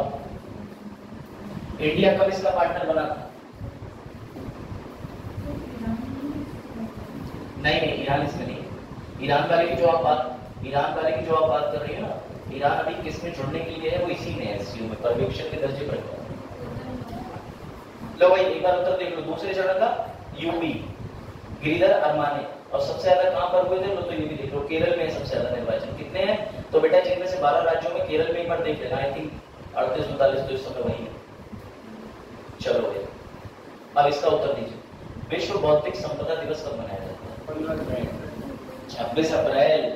15 जून पढ़ाऊंगा मैं तुम्हें, है 15 जून है। चलो भैया, आरबीआई ने किस बैंक पर प्रतिबंध लगाया है? चलो भाई, किस भारतीय फिल्म का? हाँ, सी वाला सूरजमुखी। सबसे पहले सूरजमुखी के बारे में सबसे पहले पता चला, ये है, कंफ्यूज मत होना, केन्स का 77वां आयोजन। इंडियन वाले, क्या नाम था उस बच्चे का, राइटर का? सर ये ऑप्शन आपने ही बनाया है। हाँ, क्यों बोला? अच्छे लग रहा है। हाँ बट ठीक है, आगे ऐसा तो वही है। चलो भाई बताओ। हाँ, प्रश्न देखने से पहले, हाँ, sunflower where the first one. बेटा इसके वो कौन है? हाँ, चिदानंद एस नायक। ये ध्यान रखना, इन्हीं के निर्देशन में काम किया। चलो भैया इसका बताओ। विश्व पुस्तक कॉपीराइट दिवस। चलो भैया ये बताओ, किस शहर को 2024 के लिए विश्व पुस्तक की? ठीक है, इसके उत्तर भी है डिस्क्रिप्शन में, ये भी हो गया। अब ये वाला बताओ। चलो, बुलेट प्रूफ जैकेट कहाँ परीक्षण किया? डीआरडीओ। बेटा वेरी गुड, मुख्यालय। ये डीआरडीओ कानपुर की एक शाखा है, ठीक करे, लेकिन याद रखिएगा इसका उत्तर क्या है? डीआरडीओ। डीआरडीओ का हेडक्वार्टर कहाँ है? दिल्ली। और इसरो का? कानपुर में ऑर्डिनेंस फैक्ट्री बारे में बता दें। हाँ सही बात। तो बेटा हाँ, और इसरो का हेडक्वार्टर कहाँ है? बेंगलुरु। इसरो की स्थापना कब हुई थी? 15 अगस्त 1969। हाँ सर, आप ही याद रखो सब। चलो, किस संशोधन से पंचायती राज व्यवस्था लागू करी गई? और म्युनिसिपैलिटी वाली 74, म्युनिसिपैलिटी की अनुसूची 12, पंचायत की 11। कौन से दो ऐसे प्रधानमंत्री जिसका नाम आता है पंचायती राज चुनाव के संबंध में? सर राजीव गांधी 1989 और पीवी नरसिम्हा राव 1992 से 3 ठीक है। चलो भैया, फिडे टूर्नामेंट जीतने वाले सबसे कम उम्र के खिलाड़ी? अब यहाँ कहीं पे ये नहीं लिखा है कि पहला, तो यही आएगा। अगर मैंने लिखा होता कि दूसरा या पहला, तो विश्वनाथ आनंद पे भी ध्यान रखना आप। ठीक है। चलो भाई, इसका उत्तर तो पृथ्वी दिवस कब मनाया जाता है? पृथ्वी दिवस का विषय ग्रह बनाम तलाश है। ये पहली पीडीएफ ग्रुप में डाल दी, बात मत कहना, मैं सुबह डाल दिया करूंगा पीडीएफ। मैं भी फ्री, तुम भी फ्री। 21 अप्रैल 2024 को मालदीव के राष्ट्रपति किस पॉलिटिकल पार्टी से चुनाव जीते? बेटा कांग्रेस। यहाँ भी भाजपा विरोधी है, वहां भी है, वहां कांग्रेस नहीं है, नाम लिखा है कांग्रेस। तो बेटा याद रखिएगा, People National Congress, B option. ठीक है, इसको मत भूलिएगा। अब ये बता दीजिए, कुश्ती में पेरिस ओलंपिक 2024 के लिए कोटा किसने हासिल करा? सभी ने। बेटा हुड्डा साहब भी है, मलिक साहब भी है, और पोकट में तो आई है सब खिलाड़ी, पोकट में तो नहीं आते बेचारे। हाँ, अब ये बताओ, इसमें विनेश फोगट का मान कर लीजिएगा 57। ठीक है, ये ध्यान रखिएगा, विनेश फोगट। चलो भाई, रोइंग में भारत का पहला ओलंपिक, रोइंग अभी बताया था, चला रहे थे, तो बेटा उनका नाम है बलराज। तुम तो सही पढ़ ले रहे। चलो भाई बताओ, बिंदेश्वर पाठक को मरणोपरांत कौन सा पुरस्कार दिया गया? विभूषण, सबसे नंबर 1 वाला। चलो भाई, सर्वोच्च नागरिक पुरस्कारों में से एक माना जाता है किस पद्म पुरस्कार की किस श्रेणी को देश में? सभी को। गुड। तो बेटा ये जहां तक है प्रश्न थे, ठीक है। चलो अपना हिंदू के एडिटोरियल में आ जाए, पद्म विभूषण आपका उत्तर ठीक है। और फिलहाल ये पूरे हफ्ते के करंट अफेयर थे, मतलब अभी तक जो छुट्टी भी बीच में हुई है ना, उस लिहाज से भी अब तुम्हारा सब कवर्ड ही है। चलो अब आ जाओ, आज बच्चों के पेपर है लग रहा है, इसलिए थोड़ी जनसंख्या में कमी देखने को मिलेगी। पेपर चल रहा है ना बच्चों। चलो भाई, द हिंदू के एडिटोरियल के अंदर जो तेज ने पूछा था वो भी न्यूज आएगी और आपको मजा आएगा। ये पहली न्यूज है द हिंदू की, ठीक है। ये देखिए 27 को आई है न्यूज और आज 29 है, तो सैटरडे की न्यूज पेपर में निकला था। आप सुनिए ध्यान से। भारत में 1980 में एमबी हनीफा नाम के व्यक्ति ने वोटिंग मशीन बनाई इलेक्ट्रॉनिक। उसका पहली बार उत्तर पूर्व केरला के अंदर 1982 में चुनाव हुए थे, लोकल म्युनिसिपैलिटी वाले, ठीक है, क्षेत्र के चुनाव, उसमें इस्तेमाल करा। पहली बार पूरे भारत में सभी ने ईवीएम का सफल प्रयोग 2014 के चुनाव में करा, 19 में भी देखने को मिला। अब सबसे इंपॉर्टेंट बात ये आती है कि अभी भी कोई ऐसे संगठन है जिन्हें ईवीएम मशीन पे विश्वास नहीं। वो ये कहते हैं कि वापस से वही वाला सिस्टम चलाओ जो बैलेट पेपर वाली वोटिंग थी, लेकिन समझो उसमें वोटों की गलत करना ज्यादा आसान था वोटों को। कैसे? मान के चलो कोई पॉलिटिकल पार्टी का व्यक्ति गया, उसने डिब्बे के अंदर पानी लौट दिया, सारा कागज खराब, उसने आग लगा दी, पूरा डिब्बा ही उठा के गाड़ी में जीप करके भाग गया। अमरीश पुरी की पिक्चर देखी हो तुमने, है ना, इसे बूथ कैप्चर कहते थे। तो बेटा ऐसे कई दुर्गम इलाके थे, जैसे छत्तीसगढ़ झारखंड के इलाकों में चुनाव कराने के लिए वो बड़े बड़े बक्से ले जाना बड़ा प्रॉब्लमेटिक हो जाते थे। तो क्या हुआ बेटा, ये जो ईवीएम मशीन है इसको सरकार ने लागू कर दिया, सही है, ये याद रखना। अब हुई कहानी कहां पे कि जो कुछ सरकारें हैं बेटा वो ईवीएम के खिलाफ है, वो ये चाहते हैं कि ईवीएम मशीन का प्रयोग बंद हो जाना चाहिए। इसी को लेकर के सुप्रीम कोर्ट पहुंच गए। अब सुप्रीम कोर्ट के तथ्य सुनना, सुप्रीम कोर्ट ने क्या बोला। सुप्रीम कोर्ट ने कहा अभी तक कोई ऐसा मुद्दा बताओ जिसमें ईवीएम मशीन जो है वो हैक हो गई या उसकी वजह से चुनाव में किसी ने गलती मानी हो कि अरे अरे ये मशीन हमसे गड़बड़ी हो गई। तो बेटा ऐसा कोई मुद्दा तो देखने को मिला नहीं। ऊपर से चुनाव आयोग के पास दूसरा इशू ये था कि जो पर्ची निकलती है जो 5 सेकंड के लिए दिखती है, जैसे आपने मशीन पे बटन दबाया तो खट्ट से आवाज आएगी, बगल में एक बक्सा है उसमें पर्ची लिखी। अब उस पर्ची को तुमने जिस पॉलिटिकल पार्टी को वोट दिया होगा उसका छाप दिख जाएगी और ज्यादा कुछ नहीं लिखा होता, बस चिन्ह दिख जाता है। तो बेटा याद रखिएगा ये बोला गया कि जो पर्ची निकलती है इसको एक जगह इकट्ठा करके इसको गिनो।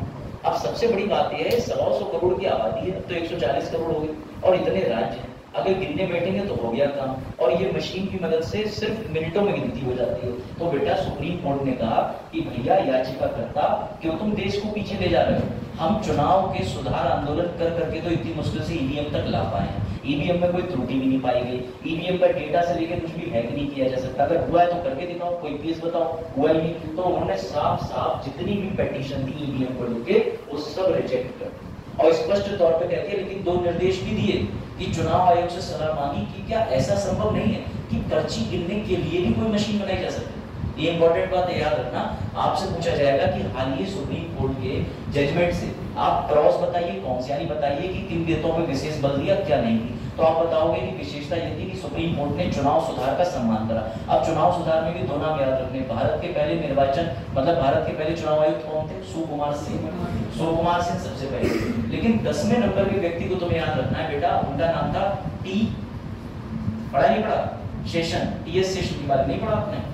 तो बेटा याद रखिएगा ये 10वें नंबर के जो थे चुनाव आयुक्त, इन्होंने ईवीएम वगैरह के लिए बड़े आंदोलन चलाए। इस समय 25वें नंबर में कौन है? राजीव कुमार, ये ध्यान रखना। 25वें नंबर पे आरबीआई शक्तिकांत दास भी गवर्नर, इधर में 25वां नंबर चल रहा है। अब सुनो बात, सुप्रीम कोर्ट ने 2 चीजें बजा के बताई। पहला, जो पर्ची निकलती है उसे गिनने के लिए मशीन क्यों नहीं बना लेते, उसे भी गिनने के लिए मशीन बनाओ। दूसरा ये कहा कि तुम जो मशीन का डेटा है, जैसे 4 जून को रिजल्ट आएगा तो मशीन का सारा डेटा कर दोगे खत्म, क्यों कर दोगे?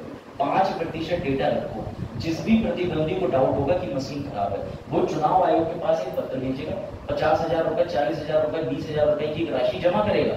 अगर उसके इरादे या उसकी बातें ठीक पाएगी तो वो पैसा तो उसका उसे वापस मिलेगा, ईवीएम पे कार्रवाई होगी, लेकिन नहीं ठीक पाया गया तो वो सारा पैसा चुनाव आयोग में चला जाएगा। तो उन्होंने कहा ऐसी स्ट्रिंजेंट रूल लेके आओ ना, वरना अगर सबके लिए चुनाव का मुद्दा मशीन को टारगेट करने के लिए नियम बना के छोड़ देंगे तो फिर हर पार्टी मुद्दा उठाई, ऐसे कहां तक हम चेक करेंगे। तो बेटा ये 2 सुझाव याद रखें, ठीक है। पहला, वीवीपैट के लिए कोई जो पर्ची निकलती है उसे गिनने की मशीन को ही बना लेते हैं, और मशीन बनाने के साथ ही दूसरी चीज ये भी है, क्या बताया मैंने आपको, कि कानून ऐसा कर दो कि कोई अगर जाए चल के चुनाव आयोग के पास या सुप्रीम कोर्ट के पास तो जुर्माना लगे, या तो कवर टीम पाई जाए या जुर्माना लगे। ये ध्यान रखना। अभी जो है ऐसे ईवीएम पे कहने के बाद ये कहने लगे गिनने वाली मशीन वो भी हैक कर ली था। क्या चीज? गिनने वाली मशीन वो भी हैक कर ली था। वो तो ये कहीं गई, तभी तो चुनाव आयोग कह रहा है, चुनाव आयोग का बिल्कुल एकदम प्रैक्टिकल निर्णय मैं सहमत हूं। मैंने ये लिखा है बेटा, टीएन शेषन साहब जो थे उन्होंने आपको एपिक आईडी कार्ड मिलता है, ईपीआईसी। ईपीआईसी का मतलब जो आपके अगर पर्ची आती है चुनाव की बेटा, उसे ईपीआईसी कार्ड बोलते हैं, एपिक कार्ड बोलते हैं। तो ये पर्ची के लिए लड़ाई करी बहुत ज्यादा टीएन शेषन ने, और टीएन शेषन को सुब्रमण्यम स्वामी लेके आए थे, और जब इनको लेके आए तो बड़ा विवादित रहे, इनको लेकर के उठा के ट्रांसफर मारे गए, सब कुछ मारे गए, उन्होंने कहा नहीं। तो ये याद रखिए, सुप्रीम कोर्ट ने इसमें बड़ा फिलोसॉफिकल दर्शन शास्त्र का ये मुद्दा उठाया। बोले भारत के लोग जो हैं वो पूर्वग्रहित हैं, प्रेजुडिस है। प्रेजुडिस का मतलब ये होता है कि मैं सांप को देख करके पहले डरूंगा ये तो काट ही लेगा, अब पता चल रहा है वो सांप उसमें का है जो काट ही नहीं सकता। तो लोगों ने ईवीएम को लेके प्रेजुडिस कर दिया, पूर्व अनुमान लगा लिया, अरे मशीन है, मशीन तो हैक भी हो सकती है, मशीन चुराई भी जा सकती है, बदली भी जा सकती है। तो सुप्रीम कोर्ट के जजमेंट में लिखा है कि हमें इस पूर्व ग्रह के प्रति जागरूकता करनी पड़ेगी, गवर्नमेंट से कहा जागरूकता करवाओ, लोगों को बताओ। अब जैसे डिजिटल युग चल रहा है, यूपीआई फ्रॉड पहले भी होते थे, बैंक से पैसा कट जाता था, यूपीआई आने के बाद यूपीआई से कट रहा था। तो उनका कहना सर रेजोल्यूशन ये भी कहता है कि कुछ देशों में ये बैन कर रखी है, कहीं नहीं बैन करे। अब ये जरूर हुआ है कि कुछ देशों में इसके बाद दोबारा से चुनाव कराए, लेकिन अब आप ये सोचो किसी किसी देश की आबादी 1 करोड़ होगी, 40 लाख होगी, वहां तो संभव है कि बैलेट से करा 140 करोड़ लोग, उसमें से भी कम से कम 67% युवा। तो सोच लो, तो ज्यादातर लोग वोटिंग में इन्वॉल्व होते हैं, क्योंकि भारत के अंदर औसत वोटिंग ही पड़ती है 65% तक, इससे ऊपर नीचे नहीं जाती 65%। महिलाओं में तो 50% वोटिंग भी नहीं है, 42-43% वोटिंग है। तो याद रखिएगा ऑनलाइन कर देंगे तो उसकी सबसे बढ़िया तरीका ये, ओटीपी आपकी आएगी, वोट में डालो, कर दे ऐसे। वाह, नहीं समझे आप डालना चाह रहे सपा को, हम डालना चाह रहे हैं बीजेपी को, तो ओटीपी आएगी, तुम्हारे सपा वाले वोट को हैक करके बीजेपी को डाल देंगे, फिर तुम और जल्दी पहुंचो सुप्रीम कोर्ट। हैक कर लो, हैक कर लो। ठीक है, कितने परसेंट मेमोरी सुरक्षित रखने की बात करी? 5%। इसको वो नष्ट ना करें। बेटा ये देखो, दूसरे चरण की अगर बात कर लें तो ये ध्यान रखिएगा, दूसरे चरण में मैं आपको पूरा बता चुका हूं, तो तेजी से आगे बढ़ते हैं। वोटिंग दूसरे चरण के अंदर भी कम हुई, और कम होने में उत्तर प्रदेश ने तो सबसे कम करी। बेटा 88 सीटों पर मात्र 61% वोटिंग हुई, 61। 2019 में सर कितनी हुई थी? 70%। तो 10% लोग क्या मर गए? 10% लोग जो है वो लोग निकलना ही चाह रहे, वो कह रहे भैया जब बटन कोई भी दबाओ, ठीक है, जितना भाई है, ठीक है, तो फिर हम कहे वोट डालें। बेटा मैंने आपसे कहा कि सबसे पहले चरण के अंदर मणिपुर में वोटिंग पड़ी थी, दूसरे में सबसे ज्यादा वोटिंग कहां पड़ी? तो बेटा त्रिपुरा में। ये मत भूलिए, ये त्रिपुरा सर्वाधिक कहां पड़ी है? त्रिपुरा में। और सबसे कम कहां पड़ी दूसरे चरण में? यूपी में। पहले चरण में सबसे कम कहां थी? बिहार में। ये चीजें मत भूलना। बेटा बिहार के अंदर भी कोई सुविधा नहीं थी पोलिंग बूथ पर, इस वजह से बिहार में भी वोटिंग गिर गई थी। सेम केस यूपी का भी हुआ, जितने लोग वोट डालने गए हैं थोड़ा पश्चिमी इलाकों की तरफ वोटिंग हुई है, अभी तो बरेली में भी रहा है। तो देखिएगा, नीचे मैट बिछवा दो, जो बुजुर्ग है बैठने का इंतजाम करा दो, कुछ करा दो, या कम से कम कुछ भी नहीं तो पानी की बोतल रख दो या पानी का गिलास रख दो। अब आदमी खड़ा है, आपकी पानी की बोतल में पसीना आ रहा है तो कैसे करेगा? तो ये चीज ध्यान रखना, ठीक है। न्यूज बहुत सारी है बेटा। अब ये देखिए, इनको कौन जानता है? ये कौन है? ये कौन है? तो बेटा ये नव निर्वाचित कोई व्यक्ति नहीं है, ना तो ये आईएएस बने हैं। इनका नाम है बेटा, इनको भूलिएगा मत, तेजस्वी सूर्या। अब तुम कहोगे ये आदमी क्या करता है? बेटा ये आदमी वो सारे काम करता है जो 30 साल की उम्र में बुद्धिमान आदमी को नहीं करने चाहिए। सर ऐसा क्या करता है? अब इसने धर्म के नाम पे, इसे पता है आदर्श आचार चुनाव संहिता के चलते धार्मिक टिप्पणी नहीं करनी, लेकिन मोदी जी और कांग्रेस को भी नोटिस आ गया, नोटिस दिया ना, जब क्योंकि उनका प्रमोशन बरेली में था तो बंद ना हो जाए, वरना बीच में नोटिस आ जाएगा तो बंद करना पड़ता। समझ रहे हो? फिर कल को क्या फायदा, चुनाव आयोग के नोटिस जाए। मित्रों देखो, ठीक है, तो समझो बात। कर्नाटक में अंदर बेटा ये सांसद है, इनका नाम है तेजस्वी सूर्या, मात्र 30 साल की इनकी उम्र है, लेकिन ये युवा होने के साथ साथ थोड़े बीच में दौड़े बढ़ जाते हैं। इन्होंने क्या कहा कि धार्मिक टिप्पणी करते हुए बेटा यूट्यूब पे एक वीडियो डाल दी, वो बड़ी वीडियो एक दिन पुरानी, इंडिया टुडे ने दिखाई है। ये धर्म के नाम पे वोट मांगता है, सीधे सीधे इस पार्टी को वोट दो, ये है वो है, दूसरे पक्ष के लोग सब ऐसे हैं, फलाना है।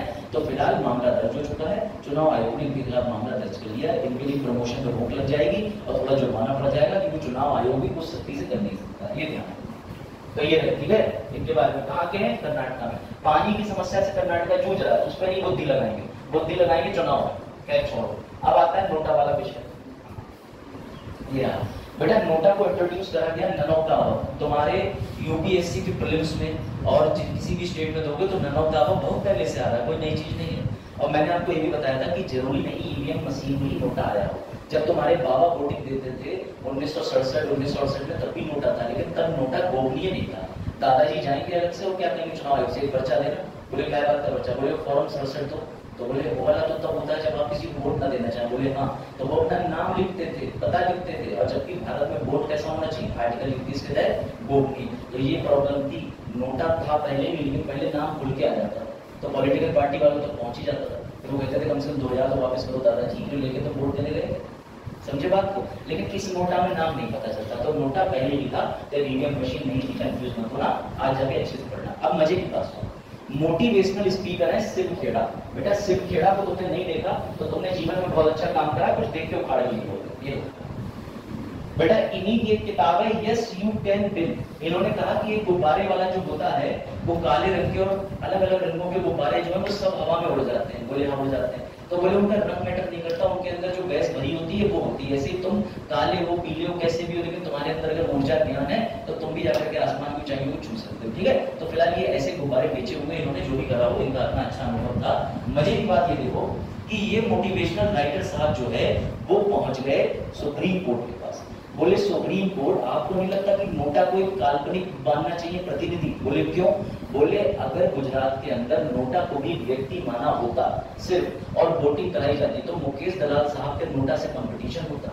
अगर नोटा जीत जाता तब तो वोटिंग होती, लिहाजा अभी तो वोटिंग हुई नहीं। मुकेश दलाल साहब को इसलिए जिता दिया क्योंकि कांग्रेस का मेन प्रत्याशी और जो बैकअप में प्रत्याशी था वो दोनों भाग गए, और जिन जिन लोगों ने उनके प्रस्तावक के तौर पर साइन करे थे वो सारे प्रस्तावक फर्जी थे। तो इस वजह से ये इशू है, याद रखिएगा तेज। इसको कौन लेके गया है याचिकाकर्ता में? शिव खेड़ा। तो बेटा मैं तुम्हें पहले बता दे रहा हूँ, अगला आर्टिकल तो बहुत बढ़िया है, कुछ नहीं होना है, कुछ भी नहीं होना है, क्योंकि ऐसा पहले भी हो चुका है। 2012 से लेके अभी तक 35 लोग ऐसे हैं जो बिना चुनाव करे जीत रहे हैं। 35 लोग 2012 से रिपोर्ट है। चलो अब ये देखिए जरा ध्यान से, अगर तुम्हें ये पता चले कि तुम अपने घर पे सोलर पैनल की शीट लेके आए हो और वो तुम्हारे घर पे बत्ती बल्ब मोटर कुछ चला ही नहीं पा रही, तो तुम्हें दुख होगा ना। तो बेटा ऐसा ही दुख भारत को आज से कई सालों बाद होगा। सूर्य की जो ऊर्जा आती है पृथ्वी पर, वो आती है लघु तरंगों, मतलब लघु जो है भाई आपको पता है वेव्स आती है, शॉर्ट वेव्स, तभी तो वो 8.16 मिनट में आ जाती है।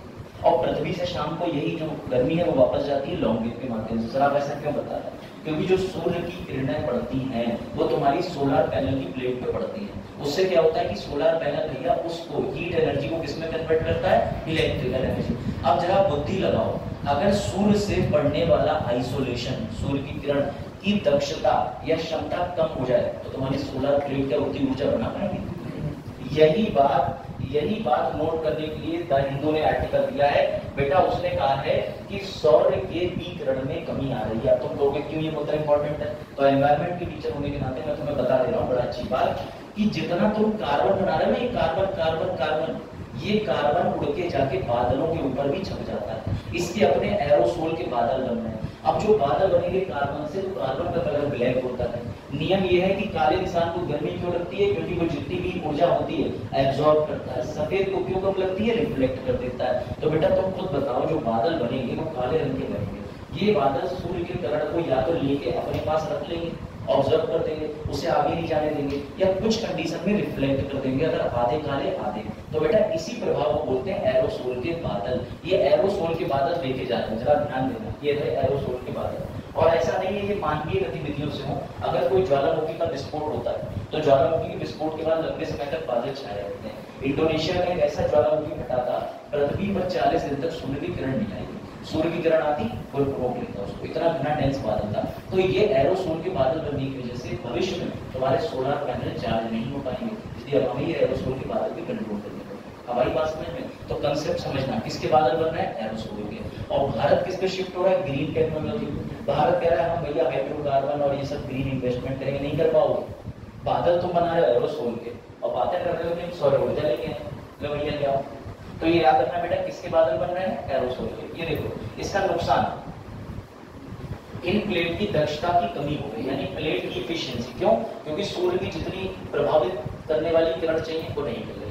निष्कर्ष, हमारे सौर ऊर्जा लक्ष्य पर प्रभाव पड़ रहा है। जबकि आपको पता होना चाहिए अंतरराष्ट्रीय सौर संधि 2 देशों ने मिलकर करी है, एक फ्रांस एक भारत। हेडक्वार्टर कहाँ है? गुरुग्राम। मतलब भारत और फ्रांस के राष्ट्रपति, भारत से पीएम और फ्रांस के राष्ट्रपति दोनों मिलकर बैठे कि सौर ऊर्जा को लेके चलते हैं। तो इन लोगों ने सभी देशों को जोड़ा। 2021 से कहानी शुरू हुई, हेडक्वार्टर गुरुग्राम में। अंतरराष्ट्रीय सभी लोग आते हैं मीटिंग करने 6 महीने में। तो बेटा याद रखिएगा, क्लीन एनर्जी हमारा लक्ष्य है। अब इसके लिए साइंटिस्टों ने सुझाव भी दे दिया। साइंस से पूछा कि बताओ क्या करें, तो सैफ ने कहा अरे काहे टेंशन लेते हो, जो प्लेटें हैं उनकी टेक्नोलॉजी और डिजाइन में ऐसा परिवर्तन लाओ कि वो उतनी इंटेंसिटी की धूप लेके भी ज्यादा आउटपुट दे सके। समझे सर? तो यही एरोसोल कम नहीं करना है, प्लेटों की नई डिस्कवरी करके ये लिखा है कि चेंज डिजाइन और टेक्निक। बन गया यूपीएससी का क्वेश्चन।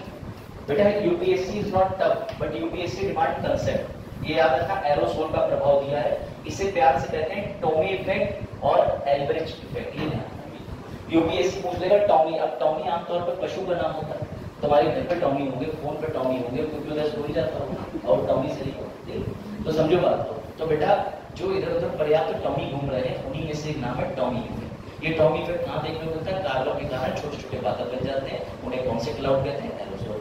सवाल फिर से लिख के लाना, ऊंट क्लाउड क्या होता है? डबल ओटी, ऊंट क्लाउड क्या होता है? ज्योग्राफी में जिसने पढ़ा हो ऊंट क्लाउड क्या होता है जरूर बताना, ठीक है? ऊंट क्लाउड,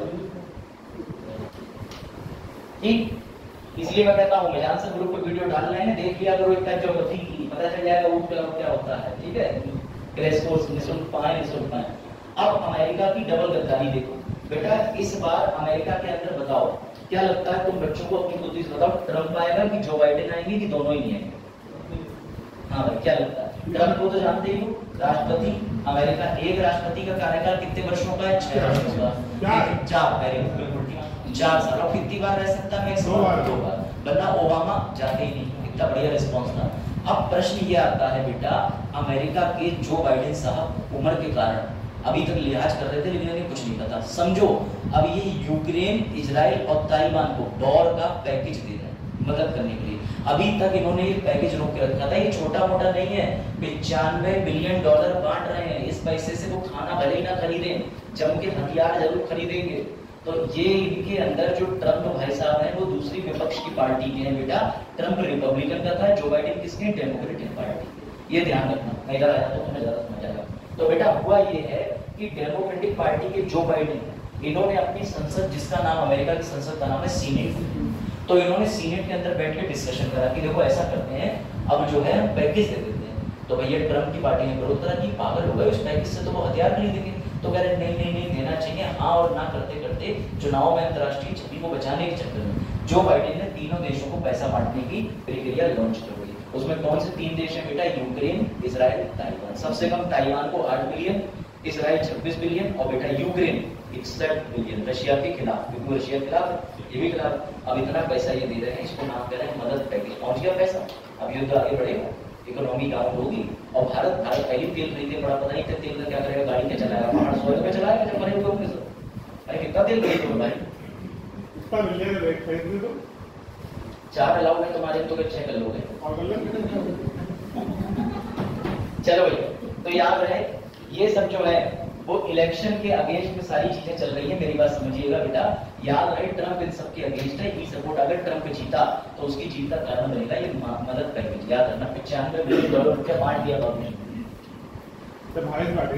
हाँ बिल्कुल, ये लो, ये सबसे बढ़िया बात है बेटा। तुम्हें एक नई संस्था के बारे में पता चलेगा। संयुक्त राष्ट्र सिर्फ बैठ के चाय समोसा नहीं करता, कभी कभी काम भी करता है। उसी का एक विंग है, उसको नाम दिया उसने UN माइन एक्शन सर्विस। अब माइन क्या होता है तो जरा सुनना और अपनी बुद्धि बताना। तुम लोगों में से कितने लोगों ने बॉर्डर पिक्चर देखी? सबने देखी? सबने। बॉर्डर पिक्चर में फेवरेट किरदार कौन सा था तुम्हारा? सनी देओल था, तो था ही था, लेकिन बेचारे सुनील शेट्टी को भी देख लो, वो माइन में पैर रख के दड़ा हो जाते हैं, ठीक है। अच्छा LOC कितने लोगों ने देखी? LOC किसी ने टॉकीज में जाके देखी? विशाल टॉकीज, जब प्रतिबंध लगा हुआ था कि इसमें गाली गलौज है, कृपया परिवार के साथ ना जाए। हाँ लिटरली मैंने तो दोनों वर्जन देखे थे, गाली वाले बिना गाली वाले, दोनों में उतना ही मजा आया। तो क्योंकि पाकिस्तान में धीमी गाली थोड़ी होती, प्रसाद होता है, तो समझिएगा। तो बेटा मजे की बात ये है कि गाजा के अंदर जो मलबा मिला है, बड़ा इंटरेस्टिंग बात है, ठीक है। और जितना भी वेस्ट होता है, पता नहीं क्यों वेस्ट की बात करते हैं सामने बहुत अच्छे टाइम पे मलबे वाला आर्टिकल खुला है, बहुत अच्छे टाइम। चलो भाई बच्चों ध्यान देना, ठीक है। तो बेटा जो कचरा है, जो बाहर, मतलब कचरा बाहर रखा जाता है देश के, तो समझिएगा। अब मेरी बात समझिए, गाजा में मलबा बेटा यूनाइटेड नेशन संयुक्त राष्ट्र का ही एक विंग है, एक अलग से स्पेशल एजेंसी। मजे की बात बता रहा हूँ, UN माइन एक्शन। उसने ये कहा द्वितीय विश्व युद्ध में इतने सारे सैनिक थे, उन्होंने जाल बिछाए। जाल कैसे कि दूसरी सेना अटैक करने आए तो जमीन में लैंड माइन लगा दी, कहीं पे कोई जाल लगा दिया, युद्ध खत्म हो गया, सब घर चले गए। एक दिन एक किसान बोले जय श्री राम, भड़ुआ हमारा आलू तो निकले नहीं, आराम से आवाज आ गई। क्यों? क्योंकि सबसे बड़ी बात यह है, ये माइंस किसी ने हटाई नहीं। तो बेटा इन माइंस को हटाने का काम करता है संयुक्त राष्ट्र का ये स्पेशल विंग, जिसका नाम है संयुक्त राष्ट्र माइन एक्शन सर्विस, MAS, मास। ये ध्यान रखना। इसने एक रिपोर्ट छापी, इसने पता क्या कहा? बोले बड़े दुख की बात है कि भैया गाजा में इतना मलबा है कि अगर 1 स्क्वायर मीटर, यानी 1 स्क्वायर मीटर का मतलब मान के चलो मेरे चारों तरफ 1 स्क्वायर बना दो, मैं इसी में खड़ा हूं, 300 किलो मलबा एक व्यक्ति को बैठ रहा है। अगर 100 बसें लगाई जाएंगी तो 14 साल तक डेली वो 100 जो बड़े डंपर होते हैं वो प्रति समय 24 घंटे कूड़ा फेंकेंगे, तब भी वो मलबा साफ करने में 14 साल लगेंगे। इतना मलबा गाजा में इकट्ठा होगा। ये इस बात पे ध्यान आकर्षित करेंगे। अब सर समस्या क्या है? उस मलबे के अंदर बीमारी, शरीर सड़ रहा है, किसी का जानवर दब गया। दूसरी बात, उसके अंदर आपको मिल सकते हैं हथियार, ग्रेनेड, बंदूकें। और तीसरी बात, मलबा निकाल के फिर से माइन पे बटन रखे होगा सिटी गड़ाम बॉर्डर में। तो बेटा इन सब चीजों के चलते गाजा में मलबा एक समस्या बन गई। और पता नहीं क्यों बता, ये आपके इंटरव्यू में, ये आपके हर जगह एक दृष्टिकोण को दर्शाता है, आपकी नौकरी को दिखाता है कि किस तरीके की संस्थाएं हैं, आपको ज्ञान होना चाहिए। तो कल को आपसे पूछा जाए कि युद्ध का सबसे बड़ा प्रमाण क्या है, तो आपको भी युद्ध में 2 चीजें याद रखना। सबसे ज्यादा प्रभाव तो होता है अंतर्राष्ट्रीय संबंधों पे, आपस में एक दूसरे के प्रति। दूसरा ये होता है कि ये बात कही गई है, बीना दास जी ने बोली गई है कि युद्ध का प्रभाव महिलाओं पे देखने को मिलता है और बच्चों में। तीसरे नंबर पे अर्थव्यवस्था तो जाती है, पर चौथे नंबर पे ये जो मलबा इकट्ठा होता है, इस मलबे को पुनः निर्माण और रीमैन्युफैक्चरिंग में बहुत समय लगता है। आप देख रहे हैं 100 ट्रक डेली चलेंगे तो बेटा 14 वर्ष लगेंगे। ये लिखा हुआ है 1 वर्ग मीटर पर 300 किलो मलबा। ये दाइंदो के एडिटोरियल की रिपोर्ट है, मेरी घर की नहीं है। तो याद रखना 37 मिलियन यानी 3.7 करोड़ टन मलबा। संयुक्त राष्ट्र की कौन सी विंग है? यूनाइटेड नेशन की MAS। इसके बारे में शायद आपने पहले ना सुना, ठीक है। अब बेटा एक चीज और देखो, इजराइल जानबूझ के करता है या पता नहीं इजराइल को मजा आने लगा। अब इजराइल ने ये कहा है कि देखो हमने ईरान से टक्कर ले ली, आसपास में से हमें कोई उड़ाएगा नहीं। ईरान ने यहाँ से अटैक, सॉरी इजराइल ने यहाँ से अटैक करना शुरू करा था वेस्ट से, यहाँ करा, यहाँ करा, यहाँ करा, यहाँ करा, यहाँ करा। अब वो कतई नीचे आ गए हैं और हम उन्होंने कह दिया था राफा पे अटैक करूंगा, राफा। तो आप कहोगे सर ये राफा पे अटैक करेंगे, करने तो पैलेस्टीन का मुद्दा है। इजराइल के ऊपर सबसे पहले हमास ने मिसाइलें छोड़ दी, आयरन डोम से बच गए 5000 मिसाइलों से। उसके बाद उन्होंने अटैक करा, फिर ईरान ने अटैक करा। तो यही सब तो खिचड़ी चल रही है। लेकिन मजे की बात सुनो, अभी तक जो इजिप्ट है, इजिप्ट बेटा, इजिप्ट वो ऐसा, उसे युद्ध से कोई मतलब नहीं। वो अपना आराम से बैठ के चने खा रहा था। वो कह रहा था तुम लड़ो मरो, मुझे मतलब नहीं। लेकिन ये जो राफा का बॉर्डर है 12 किलोमीटर, ये यहाँ पर बेटा ये किस देश से लग रहा है? इजिप्ट से। तो जरा ये बताओ, इजिप्ट के बॉर्डर पे धमाके होंगे तो क्या इजिप्ट पे नहीं थे? तुम्हारे घर की दीवार पे पड़ोसी मकान बना रहा है, हमारे घर पे बगल नहीं बन रहा है, तो रात भर धुम करते रहते हैं, पूरा दुकान डिस्टर्ब हो जाता है। तो एक दो बार मैंने भी इधर से ला करके धुम करा, लेकिन फिर मेरी दीवार पे प्रभाव पड़ने लगा तो मैंने कहा छोड़ो, तुम मेरा नहीं समझेंगे। तो बेटा ये बात समझो, जो राफा है, राफा अगर राफा पे अटैक होगा तो बेटा इजिप्ट पे होगा। इजिप्ट को मिस्र कहते हैं, याद रखना, अरबी भाषा में मिस्र, अंग्रेजी में इजिप्ट। तो बेटा इस इजिप्ट के वॉर में कूदने के पूरे अंदेशे हैं अगर इजराइल ने राफा पे अटैक किया। और इजराइल कह रहा मैं करूंगा, मैं IAS का एग्जाम निकालूंगा, आपको करा के प्यार एग्जाम देंगे, समझ रहे हो? तो बेटा वो ईरान को यही सब चलता है। तो अभी सुर्खियों में अगर कोई साइट आएगी तो वो आएगी राफा। कौन सी आएगी? राफा। कितने किलोमीटर का बॉर्डर है? 12 किलोमीटर का।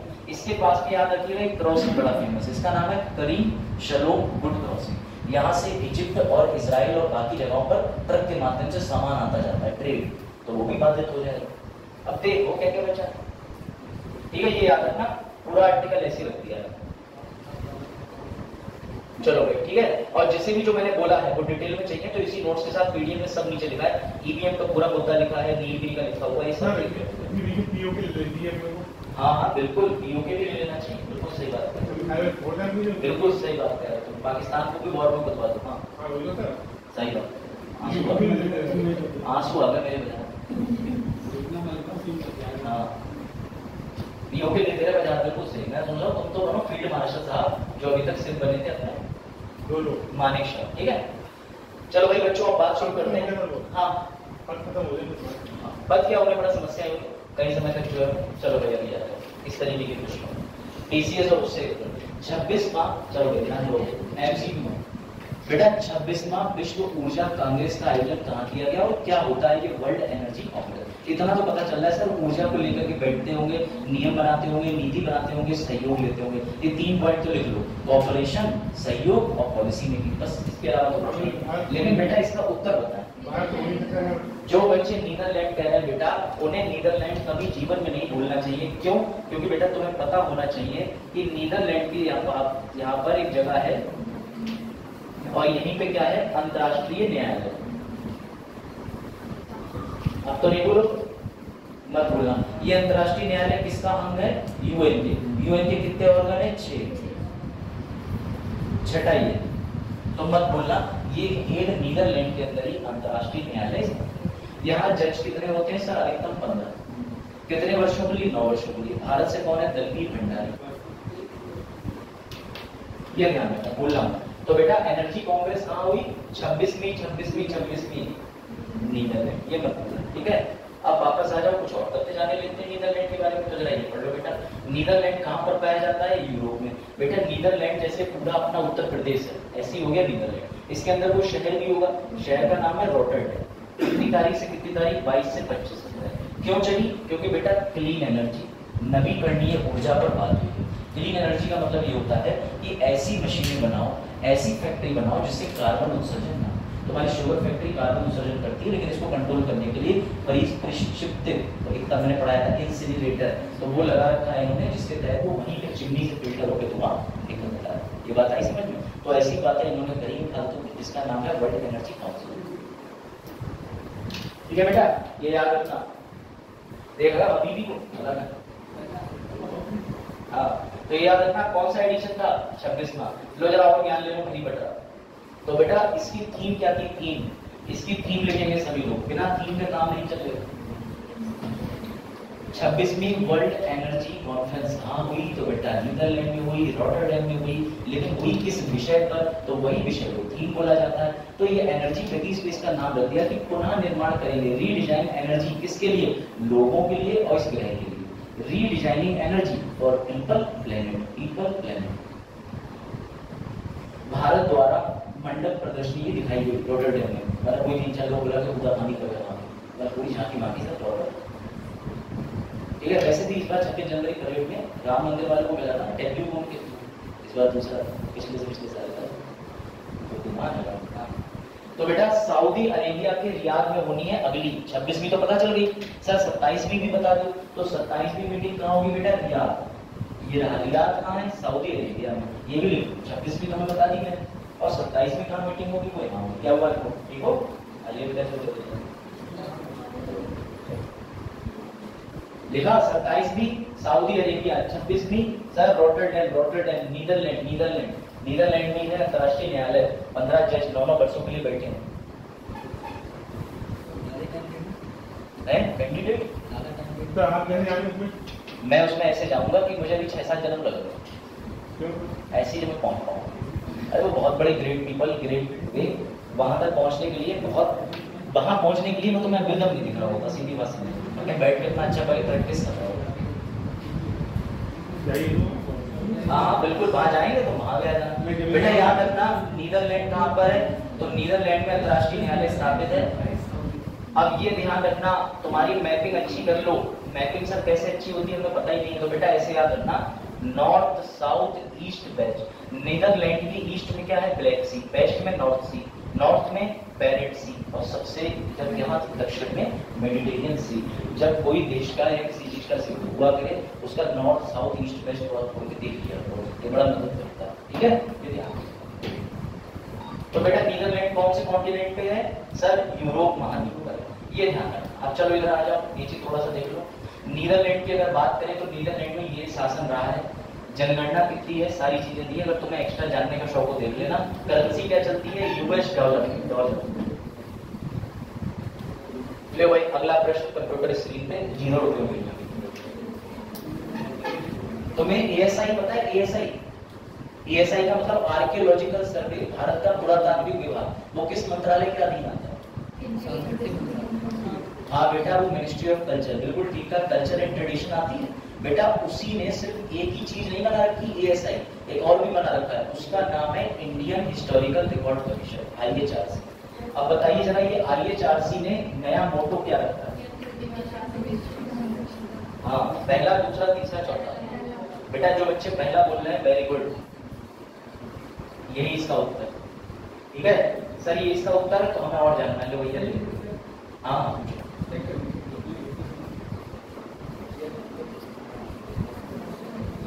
यत्र इति भविष्यायाम संरक्षित। लिख लो, ये प्रश्न मिलेगा। ये प्रश्न छोटा प्रश्न नहीं है। हाँ सर दिख रहा है 8 12 लाइन बहुत मिली, मतलब ऐसे तो है लेकिन एग्जाम में दिया है।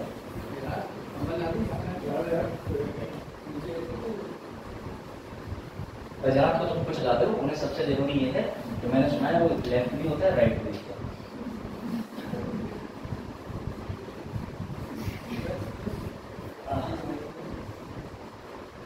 देख लिया बच्चों, बता दो उठा दे।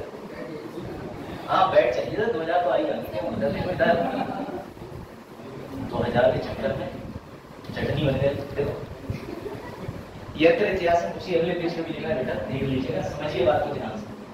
ये नया जो लोगो डिजाइन करा गया है, इससे पुराने लोगों में सिर्फ टाइटल नहीं था, पहले पुस्तक की तरह था। तो इनने कहा देखो सब कुछ तो बदल ही रहा, ठीक है, इलाहाबाद को बढ़ दिया, प्रयागराज को बोले हम भी बदल देंगे। तो बेटा इन्होंने इसे भी बदल दिया। और मजे की बात सुनो कि 1919 में इसकी स्थापना हुई थी सर, किसकी? तो Indian historical record commission, IHRC। और एक कमाल की बात और बताऊं, जो भी भारत में मंत्री बनता है, जैसे कल्चर मिनिस्टर हो गया, कल्चर मिनिस्ट्री मतलब सांस्कृतिक मंत्रालय का, वही जब रिटायर होगा तो बेटा याद रखना वही इसका चेयरमैन बनेगा, है ना मजे की बात। तो सर इसका चेयरमैन इस समय कौन? बेटा इसका वर्तमान में चेयरमैन है रघुवेंद्र धनखड़, लेकिन आगे चल के कौन बनेंगे? तो बेटा जी रेड्डी बनेंगे। क्यों? क्योंकि इस समय हमारे मिनिस्ट्री ऑफ कल्चर कौन है? तो मैं तुम्हें मिलवा देता हूँ उनसे, लोग को देंगे ना, कहो दिखाया नहीं सर, ये है जी किशन रेड्डी। बेटा ये कुछ ऐसे मंत्री हैं जिनके नाम थोड़ा पता होना चाहिए, कल को BCS में कूट मिलान आ जाएगा, बाद में तुम घर जाकर कूटोगे। तो इसलिए ये है जी किशन रेड्डी, मंत्रालय मिनिस्टर है कौन से? मिनिस्ट्री ऑफ कल्चर के। बेटा ये है जी किशन रेड्डी। यही आगे चल के तुम्हें इंडियन हिस्टोरिकल रिकॉर्ड कमीशन के चेयरमैन देखने को मिलेंगे, जब ये दुर्भाग्यवश अपने पद पे नहीं है। सरकार बदल गई तो कोई विवाद नहीं, तो किसी प्रोफेसर को लाके बैठा जा सकता है। इससे जो अभी रघुवेंद्र धनखड़ बैठे ये प्रोफेसर ही है और हरियाणा में बिलोंग करते हैं, गोल्ड मेडलिस्ट है, बड़ा अच्छे रिसर्चर। और कुछ 2024 में कौन है मंत्री? ये रहे मंत्री, इतने बढ़िया फोटो। अच्छा जमीन आसमान का अंतर तो आ ही जाता है, अल्ट्रा HD प्रो मैक्स, और उसका लाभा वाले फोन से भी आ जाता है। देखो आधार वाला मत देखो, आधार वाले में तो ये है कि शादीशुदा मर्दों को भी छोड़ सकती है, ऐसे थे तुम। आधार बेटा समझो, भारत के लोग वैसे ही दिखने में बहुत सुंदर है, आधार की उनकी अत्यधिक सुंदरता पेश करते हैं। चलो भाई, हाइड्रोजन प्लांट परियोजना किस राज्य में शुरू करी जा रही है? वो राज्य है जहां से महिला सेलिब्रिटी चुनाव लड़ रही है और जिन्होंने कह दिया था देश के पहले प्रधानमंत्री आदरणीय सुभाष चंद्र बोस, बात को जस्टिफाई करनी। हाँ तो बेटा जितने भी बालक इसका उत्तर दे रहे हैं हिमाचल प्रदेश, तो बताओ शिपकीला दर्रा, शिपला दर्रा कहाँ पर है? शिपकीला बेटा जितने दर्रे आते हैं वो पढ़ लेना, क्योंकि जहाँ पहाड़ होंगे वहाँ दर्रे होंगे, वेस्टर्न घाट में भी दर्रे हैं, सब जगह दर्रे हैं, समझ रहे हो? तो ये जितने दर्रे हैं ना, दर्रे पास ये सब पढ़ लेना। जैसे खैबर पास है, कैसे आते थे अफगानिस्तानी गधों पे, मतलब घोड़ों में बैठ के, ठीक है? वैसे लॉजिकली तो ठीक है ना, वो गधे थे और घोड़े पे बैठ गए, गुड, तो मतलब सही काम चल रहा है देश में। तो बेटा ये याद रखना, ये हिमाचल प्रदेश। हाइड्रोजन है क्या? हर चीज जिससे कार्बन नहीं निकले, जिससे प्रदूषित गैसें ना निकले, बस वो है। अब इसमें क्या करेंगे, इनकी बुद्धि सुनो। एक प्लांट लगाएंगे, डायग्राम नीचे, इस प्लांट के अंदर ऑक्सीजन और हाइड्रोजन को अलग करेंगे, ऑक्सीजन अलग अलग कर दूंगा, हाइड्रोजन अलग अलग कर दूंगा, उस हाइड्रोजन को फ्यूल के रूप में इस्तेमाल करूंगा, उसके अंदर एथेनॉल मिला दूंगा, जट्रोफा के पौधे मिला दूंगा, उसके बाद निकलेगी पर्यावरण को सुरक्षित रखने वाली ग्रीन एनर्जी। और फिर मैं कहूँगा देखो पृथ्वी का विनाश निकट है, ठीक है? क्योंकि भैया जितनी मशीन और टेक्नोलॉजी बना रहे हो, कुछ भी कर लो तुम ग्रीन हाइड्रोजन पूर्णतः ला ही नहीं पाओगे, नहीं ला पाओगे, देश बहुत पीछे। तो बेटा इसी ऑक्सीजन को अलग करने के लिए किसको कहीं ना कहीं कार्बन, सबसे बड़ी बात, इस प्रोसेस को बोला जाता है इलेक्ट्रोलाइसिस। इलेक्ट्रोलाइसिस, हाइड्रोजन और ऑक्सीजन को अलग करने के प्रोसेस को बोलते हैं इलेक्ट्रोलाइसिस। इलेक्ट्रोलाइसिस तो देख रहे हो ये पूरा पूरा ग्रीन ग्रीन क्यों है डायग्राम? क्योंकि भैया ये ग्रीन ग्रीन करेंगे, ठीक है? याद रखना इलेक्ट्रोलाइसिस, इलेक्ट्रोलाइसिस, ठीक है? अब जरा एक बार इसको पढ़ लो, पढ़ो फिर आगे बढ़ो। इलेक्ट्रोलाइसिस क्या बात, विद्युत प्रक्षेपण, हाँ वही था। इलेक्ट्रोस्टैटिक इंसिनरेटर जो मैंने पढ़ाया था कि फैक्ट्री में लगा हुआ, शुगर फैक्ट्री में, पॉजिटिव नेगेटिव था, निकाल के दिखाए थे, वो बड़े बड़े कंट्रोल लेता था, पॉजिटिव का हिस्सा हो जाएगा। ठीक है बेटा, हरित हाइड्रोजन नवीकरणीय। अब ये कहोगे नवीकरणीय तो याद रखना रिन्यूएबल एनर्जी, वो एनर्जी जो तुम्हें रोज रोज मिले रिन्यूएबल। कैसे? सूर्य रोज आ रहा है भाई, रात ही में तुम्हें नहीं दिख रहा, अमेरिका को तो दिख रहा है, अमेरिका तो उससे भी ले रहा है एनर्जी। और याद रखिएगा सूर्य का पेट्रोल अभी 5 लाख साल तक और चलेगा, क्योंकि इनके अंदर क्या होता है, हाइड्रोजन, 2 हाइड्रोजन के अणु मिलकर हीलियम का निर्माण करते हैं, इसलिए वहां पर न्यूक्लियर फ्यूजन होता रहता है। ठीक है, अब समझो बात को, पेट्रोल एक दिन खत्म हो जाएंगे तो वो गैर नवीकरणीय है, जिसको तुम रिन्यू नहीं कर सकते, खत्म तो खत्म। अभी तुम डायनासोर की कमाई खा रहे हो, और क्या डायनासोर हो गए, कोयला वोयला बन गए, सब फ्यूल जो निकल रहा है कैसे निकल रहा है जी, बस बेटा ये लगा रहा है प्लांट। ठीक है, ये ध्यान रखना, इसको कहाँ लगा रहे हैं, कहाँ, नाथपा झाकड़ी। बेटा ये नाम मत भूलना। और हिमाचल प्रदेश का नाम रखा था किस व्यक्ति ने? दिवाकर दत्त शर्मा ने हिमाचल। उसका मतलब था हिम यानी पहाड़ों की तरफ, हिमाचल की चारों तरफ घिरा हुआ एक प्रदेश देवदत्त शर्मा जी ने रखा था, दिवाकर दत्त शर्मा। इसको ऐसे याद रखना कि तुम दांत दिखवाने जाओगे तो जी इधर क्या कहते हैं, अशोक कॉलोनी से आगे जाओगे तो देवदत्त शर्मा का अस्पताल पड़ता है, तो उन्हें देखिए हिमाचल हिमाचल बोलते हुए जाना, शिक्षा का याद करेगा, दत्त शर्मा तो याद ही मैं तो ऐसी याद। ठीक है, तो याद रखिएगा। अब याद रखना हिमाचल प्रदेश में अभी चुनाव होने हैं, टोटल हिमाचल प्रदेश के अंदर कितने निर्वाचन क्षेत्र हैं? तो भैया 5। उन 5 में से कौन से अदाकारा खड़ी हुई है? मंडी। और याद रखिएगा ये वही हिमाचल प्रदेश है बेटा जिस हिमाचल प्रदेश के अंदर में हमने किस बौद्ध धर्म गुरु को शरण दे रखी है? दलाई लामा। दलाई लामा जी को शरण दे रखी है। उन्हें भी कहां पर दे रखी है? धर्मशाला में। धर्मशाला आज के टाइम में भूटान छोड़ी दो, ये तो हमारा पड़ोसी देश से कोई मतलब नहीं है, सबसे पड़ोस में तिब्बत। तो तिब्बत जो है वो ऊंचा पठार है, उसमें क्या निर्णय लिए जाने इसका फैसला हिमाचल में होता है, क्योंकि धर्मगुरु हुई। तो याद रखिएगा हमने उन्हें कौन सा शरण दे रखी है? तो सर हमने उन्हें दे रखी है रिफ्यूजी वाली। तो चाइना टेरिटरी है ना? नहीं, भूल गई मत कहते ना, इसी बात का तो युद्ध है। जिस दिन चीन में चला गया, चीन ने बहुत प्रयास करे कि हम तिब्बत को अपने में अधिग्रहण करेंगे, लेकिन कर नहीं पाए। बोलता क्या, बोलने में तो उसने ताइवान को भी दिखा दिया था, बोलने में तो साउथ चाइना सी भी दिखा दिया, तो बोलने में तो चाइना छोटा नहीं है, लेकिन तो बेटा ये याद रखना हिमाचल प्रदेश में कितने निर्वाचन क्षेत्र है? 5। इसमें से मंडी वाला ज्यादा हाईलाइटेड है। ले जरा इसको और देख लो, हिमाचल प्रदेश का पुराना नाम क्या है? त्रिगढ़। ये सवाल आ चुका है पीसीएस में, समझ गए? इतनी रिसर्च करो, लेकिन ना जैसे गर्दन मिला के और टेढ़ी कर लेते हैं, पीडीएफ फाइल कभी नहीं पड़ेगा। तो बेटा याद रखना ये राज्य 3 नदियां, कौन सी नदियां हैं? रवि, व्यास, सतलुज। आरबीएस, रवि, व्यास, सतलुज। ठीक है, इसका कारण ये नाम पड़ा त्रिगढ़। यह एक स्वतंत्र गणराज्य माना जाता है। कैसी बेवकूफों की बातें लिखी भैया, इंडिया नहीं हमारा कैपिटल रिपब्लिक। तो याद रखना हिमाचल प्रदेश लोकसभा की बात करें तो 4 लोकसभा सीटें, 68 विधानसभा, अब 4 नहीं है 5 हुए निर्वाचन क्षेत्र, याद रखिएगा। ठीक है, 1971 में सब दी है, ये लिख लिया त्रिगढ़, रवि, व्यास, सतलुज। अब बेटा ये आगे इनके बारे में सब जानते हैं, ये कहां से लड़ रही है? मंडी से, हिमाचल से। लो भैया इनके बारे में बता दो। बड़ा अच्छा प्रश्न है, तुम्हें नई चीज पता चलेगी कि ऐसे ऐसे क्यों होते हैं, ऐसा क्यों होता है। हाँ भाई बच्चों, रिसेंटली सुब्रमण्य नाम है, सुब्रमण्यम नहीं, इनका नाम है सुब्रमण्य धरेश्वर का, सुब्रमण्य लिखना नीचे, जो भी हाँ, सुब्रमण्य धरेश्वर निधन हो गया। बेटा ये किस चीज के लिए फेमस थे? क्या ये भरतनाट्यम के लग रहे हैं? क्या ये कथक के लग रहे हैं? क्या ये यक्षगान के लग रहे हैं? क्या ये मोहिनी नृत्यम के लग रहे हैं? सर हमें लग रहे हैं बेटा ये यक्षगान। Very good, Yakshagana. कौन सा है? सुब्रमण्यम। उससे क्या फर्क पड़ता है? स्पीकर से कोई फर्क नहीं। कल गए थे तुम एजीएन में, स्पीकर चल रहे थे। चलो यक्षगान कर लिया, हो गया। ले अब तुम्हारे दिमाग में आ रहा होगा जैसे मेरे दिमाग में आया था, सर ये यक्षगान है क्या? बड़ा प्यारी चीज है। प्रभु शिव, प्रभु राम और प्रभु विष्णु या अलग अलग हमारे जो धार्मिक देवता हैं उनकी स्टोरी को डांस फॉर्म में नृत्य करके पेश करना। कि जैसे मान लो एक दृश्य, ये रावण आया और रावण के आने के बाद युद्ध की चेतावनी देगा, तो ये अपनी आंखों में मूवमेंट करके और वैसी वेशभूषा में नृत्य करके दर्शाते हैं। तो बड़ा बहुत ही इंटरेस्टिंग है। ये देखो वही वाला सीन है, पीछे रावण खड़ा हुआ किस तरीके की वेशभूषा में, तो समझ लो। तो रावण जब आता है स्टेज पे ऑरा बनता है, उस ऑरा के बाद में देवी देवता अपना नृत्य करके प्रस्तुति कर रहे हैं। इसके साथ में एक व्यक्ति ढोलक बजाता है और बीच बीच में स्टोरी सुनाता है, लेकिन वो इनकी अपनी दक्षिण भारत की भाषा होती है और बहुत सुंदर लगता है। गजब है, इसे कभी देखने पहुंचेगा। मैं अभी तक एक ही बार दक्षिण गया हूँ एक्सप्लोर करने, वो भी सिर्फ केरल, और गया था मैं एक दिन रुकने। केरल में कबड्डी नेशनल ऑडिशन, तो बहुत सारी पर्सनैलिटी तो वहीं कबड्डी बनी रहती है, यहाँ देखने ही गया। ठीक है, जैसे नहीं गया था। नाटक एवं नृत्य शैली पुराणों और रामायण भगवत स्टोरीज का डांस फॉर्म होता है। ठीक है, ये आर्ट एंड कल्चर में कई बार पूछा गया है कि यक्षगान जो है वो किस राज्य से संबंधित है। कर्नाटक। तो बेटा ये नाटक कर रहे हैं ना, तो कर्नाटक। ठीक है, याद रखिएगा कर्नाटक और तमिलनाडु के बीच में एक नदी को लेकर विवाद है, कावेरी। इसके लिए कई बार तमिलनाडु कर्नाटका को लेकर के प्रोजेक्ट शुरू करा जा रहा था बेटा, मेघदातु। ये मेघदातु प्रोजेक्ट वहां के किसानों ने रोका दिया कि अरे, अब मेरा सवाल आपसे ये तो आप पढ़ लोगे, बांध क्यों बनाए जाते हैं? प्रश्न, why do we make dam? कौन बताएगा उत्तर, कौन देगा? Why do we make dams? कैसे जाओ, मैंने कल इसलिए मैसेज डाला था, स्टैटिक प्लस करंट। सर इसका मतलब रीजन ये भी है कि जो इलेक्ट्रिसिटी बना रहा है इलेक्ट्रिसिटी बना रहे हैं वो तो बांध का एक फायदा ले लेते हैं, लेकिन बांध पे कई लोग किसान कहते हैं रोक दो मत बनाओ, लेकिन असल में बांध बनाई नहीं जाते। कभी सोचा why do we construct dams?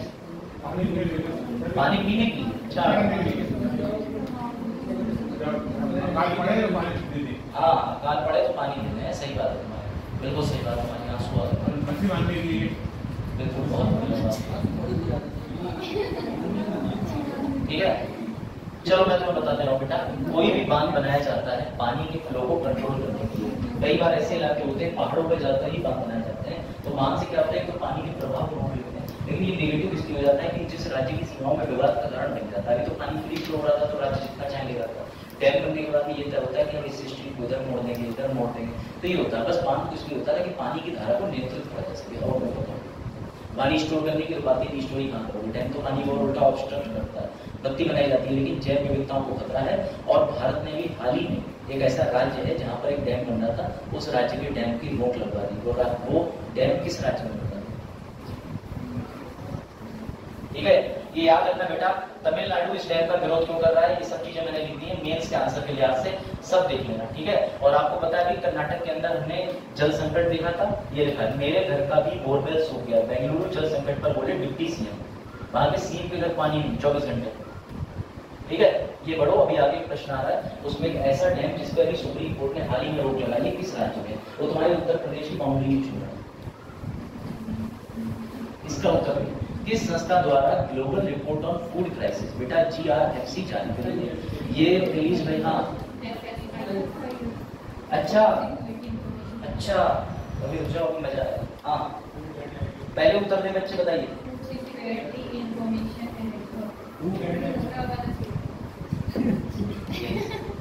ठीक है, चलो बेटा, इसका उत्तर है फूड सिक्योरिटी। अरे है आगे, तो चलिए, मैंने ग्रुप में वैसे पीडीएफ डाल दी है, इस बार एडवांस बुकिंग चल रही है, तो भैया सिर्फ 3 पीडीएफ डाली है, इसको कितने करने, कोई बात नहीं। लिखा फूड सिक्योरिटी इंफॉर्मेशन नेटवर्क, बेटा ये फूड सुरक्षा यानी खाद्य सुरक्षा जानकारी नेटवर्क को तो कुछ भी कही सकते,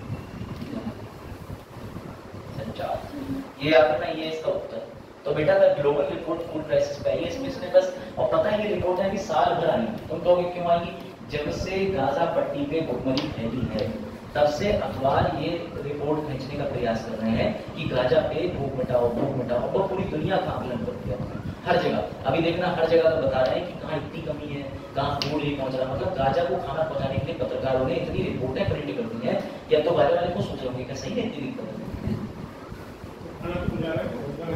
खाना पहुंचाई रहे, तुम देखो क्यों बेटा। याद रखना इसमें कितने देशों का सर्वे करा था, 59 देशों का।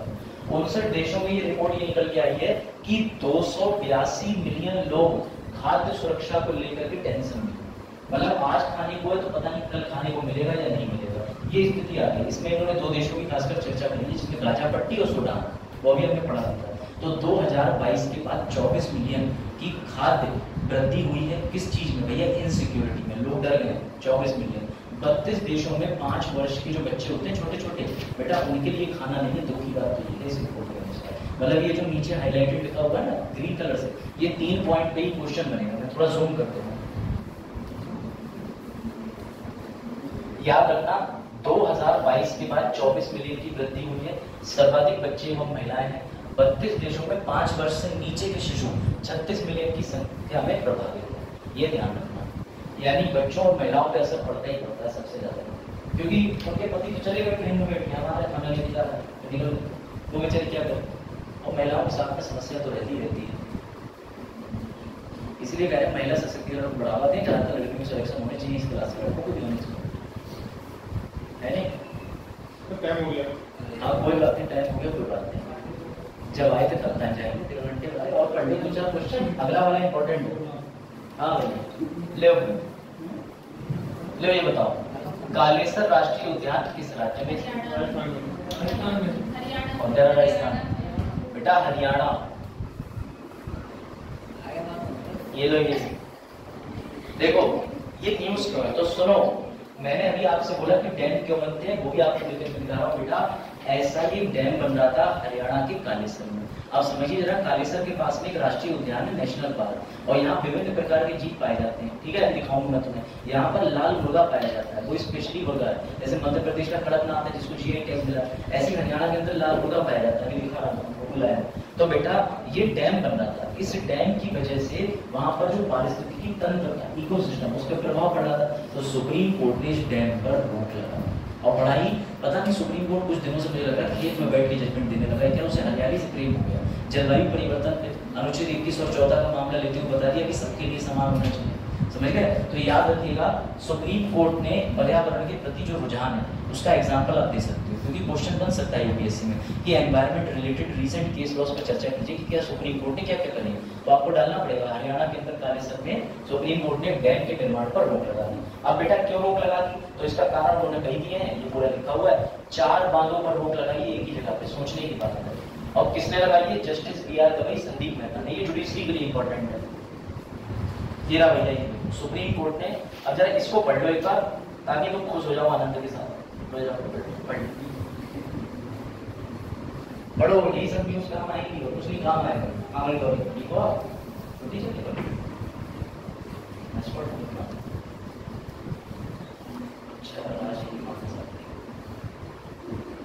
मैदान से भी वहीं से पीटे थे, मैंने नहीं खा सकते।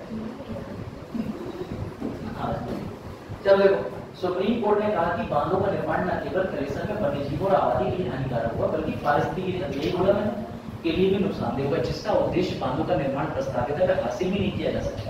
तो भैया कलेश्वर के अंदर याद रखिएगा 4 बांध कौन से, ये मत भूलना, चिकन, कांसली, खिल्लन वाला और अंबावली। तो भैया ये स्लाइड में है, लिख लेना, चिकन, कांसली, खिल्लन वाला, अंबावली, तो नाम ऐसे ही 4 बांध होती है। तो लो भैया, अब तुम्हें लग रहा होगा सर मजाक कर रहे हैं ना, 2021 के अंदर इसी हरियाणा के वन्य जीव अभ्यारण्य के पेपर में प्रश्न आया, स्टेट टीसीएस में, हरियाणा के, उत्तर प्रदेश के नहीं, लेकिन जान लो, और वो भी ग्राम सचिव वाला। बेटा याद रखना, इसका उत्तर है यमुनानगर। ये कालेसर भी पर्टिकुलर हरियाणा के क्षेत्र में पाया जाता है, उसका नाम क्या है? यमुनानगर। यमुनानगर मेट्रो में आपका स्वागत है, वो दिल्ली है, अच्छा मत कर दो। चलो भैया, तो ये याद रखना, ये लो, ये पाया जाता है, समझ गए? अब तुम्हें लग रहा है कि सर ने मुर्गा ये क्यों बताया, तो इस मुर्गे पे भी सवाल आ चुका है, तब भयानक घुसोगे सर रिसर्च करने में और कोई काम नहीं करना। तो बेटा बताओ, ये वहीं पाया जाता है जहाँ पे एक फेमस बाबा रहते थे, और वो बहुत ही दान पुण्य के काम करते थे गुफाओं में, ठीक है? उन्होंने इतने दान दिए, ठीक है? चलो भाई, हरियाणा में ये चीजें देख लो, मुख्यमंत्री कौन है? खट्टर, कोई ना ले टक्कर है खट्टर। राजधानी चंडीगढ़, और न्यायालय कौन सा है? Punjab and Haryana high court. सबसे बड़ा जिला सिरसा, इससे है सबसे बड़ा। स्टेट बोर्ड भैया, स्टेट बोर्ड काला की है, राजकीय पशु काला, ठीक है? अब ये और पढ़ लो, ये और पढ़ लो, बांध क्यों बनाया जाता है? Why do we make dams? पढ़ो, बरसात के दिनों में नदियों का जल स्तर ऊपर उठने लगता है, नई बात है। पानी नदी के किनारों से ऊपर उठकर बहने लगता है, गांव कस्बों में जाने लगता है, चारों ओर पानी भर जाता है, जिसे बाढ़ कह सकते हैं। बाढ़ से बचने के लिए जो मोटे चौड़े ऊंचे मेड़ बनाए जाते हैं उसे बांध कहते हैं, नदियों के किनारे बांध बनाए जाते हैं, सही। अब ये डेफिनेशन की मैंने क्रॉस चेक करा, जैसा आलोक को लगा तो मुझे और बढ़िया वाली मिली, ज्यादा अच्छी। मैं तो तुम्हें सब दिखाऊंगा, बाई चला गया वो भी देखो, मजा है रिसर्च करने। किसी जलधारा नदी पर मिट्टी, चट्टान, कंक्रीट की रुकावट डालकर पानी को नियंत्रित करने के लिए, मैंने कहा ना सिर्फ नियंत्रण, बांध बनाए जाते हैं। बांधों का निर्माण आमतौर पर जलाशय में पानी जमा करने के लिए किया जाता है, जिसका उपयोग सिंचाई, नगर पालिका जल आपूर्ति, विभिन्न अनुप्रयोगों के लिए किया जाता है। अब लोग इसी बात पे सर ने तुम्हें एक और स्टैटिक प्रश्न फेंक दिया, सबसे बड़ा बांध कौन सा है भारत के अंदर? किस नदी को बना? हाँ, कौन कह रहा? हीरा नदी। हीरा सिर्फ और सिर्फ उसी पिक्चर बढ़िया लगता है, हीरा ठाकुर वाले में, दिल मेरे तू दीवाना, समझे जवाबेदार? सबसे ऊंचा बांध कौन सा भैया? लो हीरा। स्टैटिक ही तुम्हारा लड़खड़ा रहा है तो भैया फिर आगे करंट कैसे बुद्धि में जाएगा? पढ़ते चलो। चलो लो आखिरी उत्तर होते तो फिर खत्म। क्या क्या क्या बेटा, सबसे तुम्हें खुशी होनी चाहिए कि जो ये व्यक्ति चयनित हुए ये भारतीय मूल के, भारतीय मूल के, मतलब भारत में भी कहीं थोड़े दिन रहे पेरेंट्स और उसके बाद चले गए कुछ, तो भैया ये भारतीय मूल के, एंग्लो इंडियन की तरह। इनका नाम है प्रोबोवो सुबियांतो। अब तुम कहोगे सर चुनाव तो हो गए थे फरवरी मार्च में, अब क्यों ये बने? तो बेटा विरोधी हर जगह होते हैं, इनके चुनाव को चैलेंज कर दिया था इंडोनेशिया के सुप्रीम कोर्ट में। वहां के सुप्रीम कोर्ट में इन्हें क्लीन चिट मिली है परसों, और मोदी जी ने पेश कर चुके थे मार्च में कि जीतने पर, तो इन्हें क्लीन चिट मिली है। ये मतलब चुनाव इनका पूरा होने के बाद, सुप्रीम कोर्ट से क्लीन चिट मिलने के बाद तब ये इस पद पर आए। तो बेटा याद रखना प्रोबोवो सुबियांतो, ठीक है? ये याद रखना, ये रहे। कितने परसेंट जीते? 58.6%, ठीक है? ये याद रखना, इलेक्शन के अगेंस्ट ऑपोजिशन, तो फाइनली इन्हें क्लीन चिट, ठीक है? चलो भाई कल मिलते हैं, कल भी क्लास है ना, अभी तो आपका सेकंड एग्जाम है। चलिए ठीक है।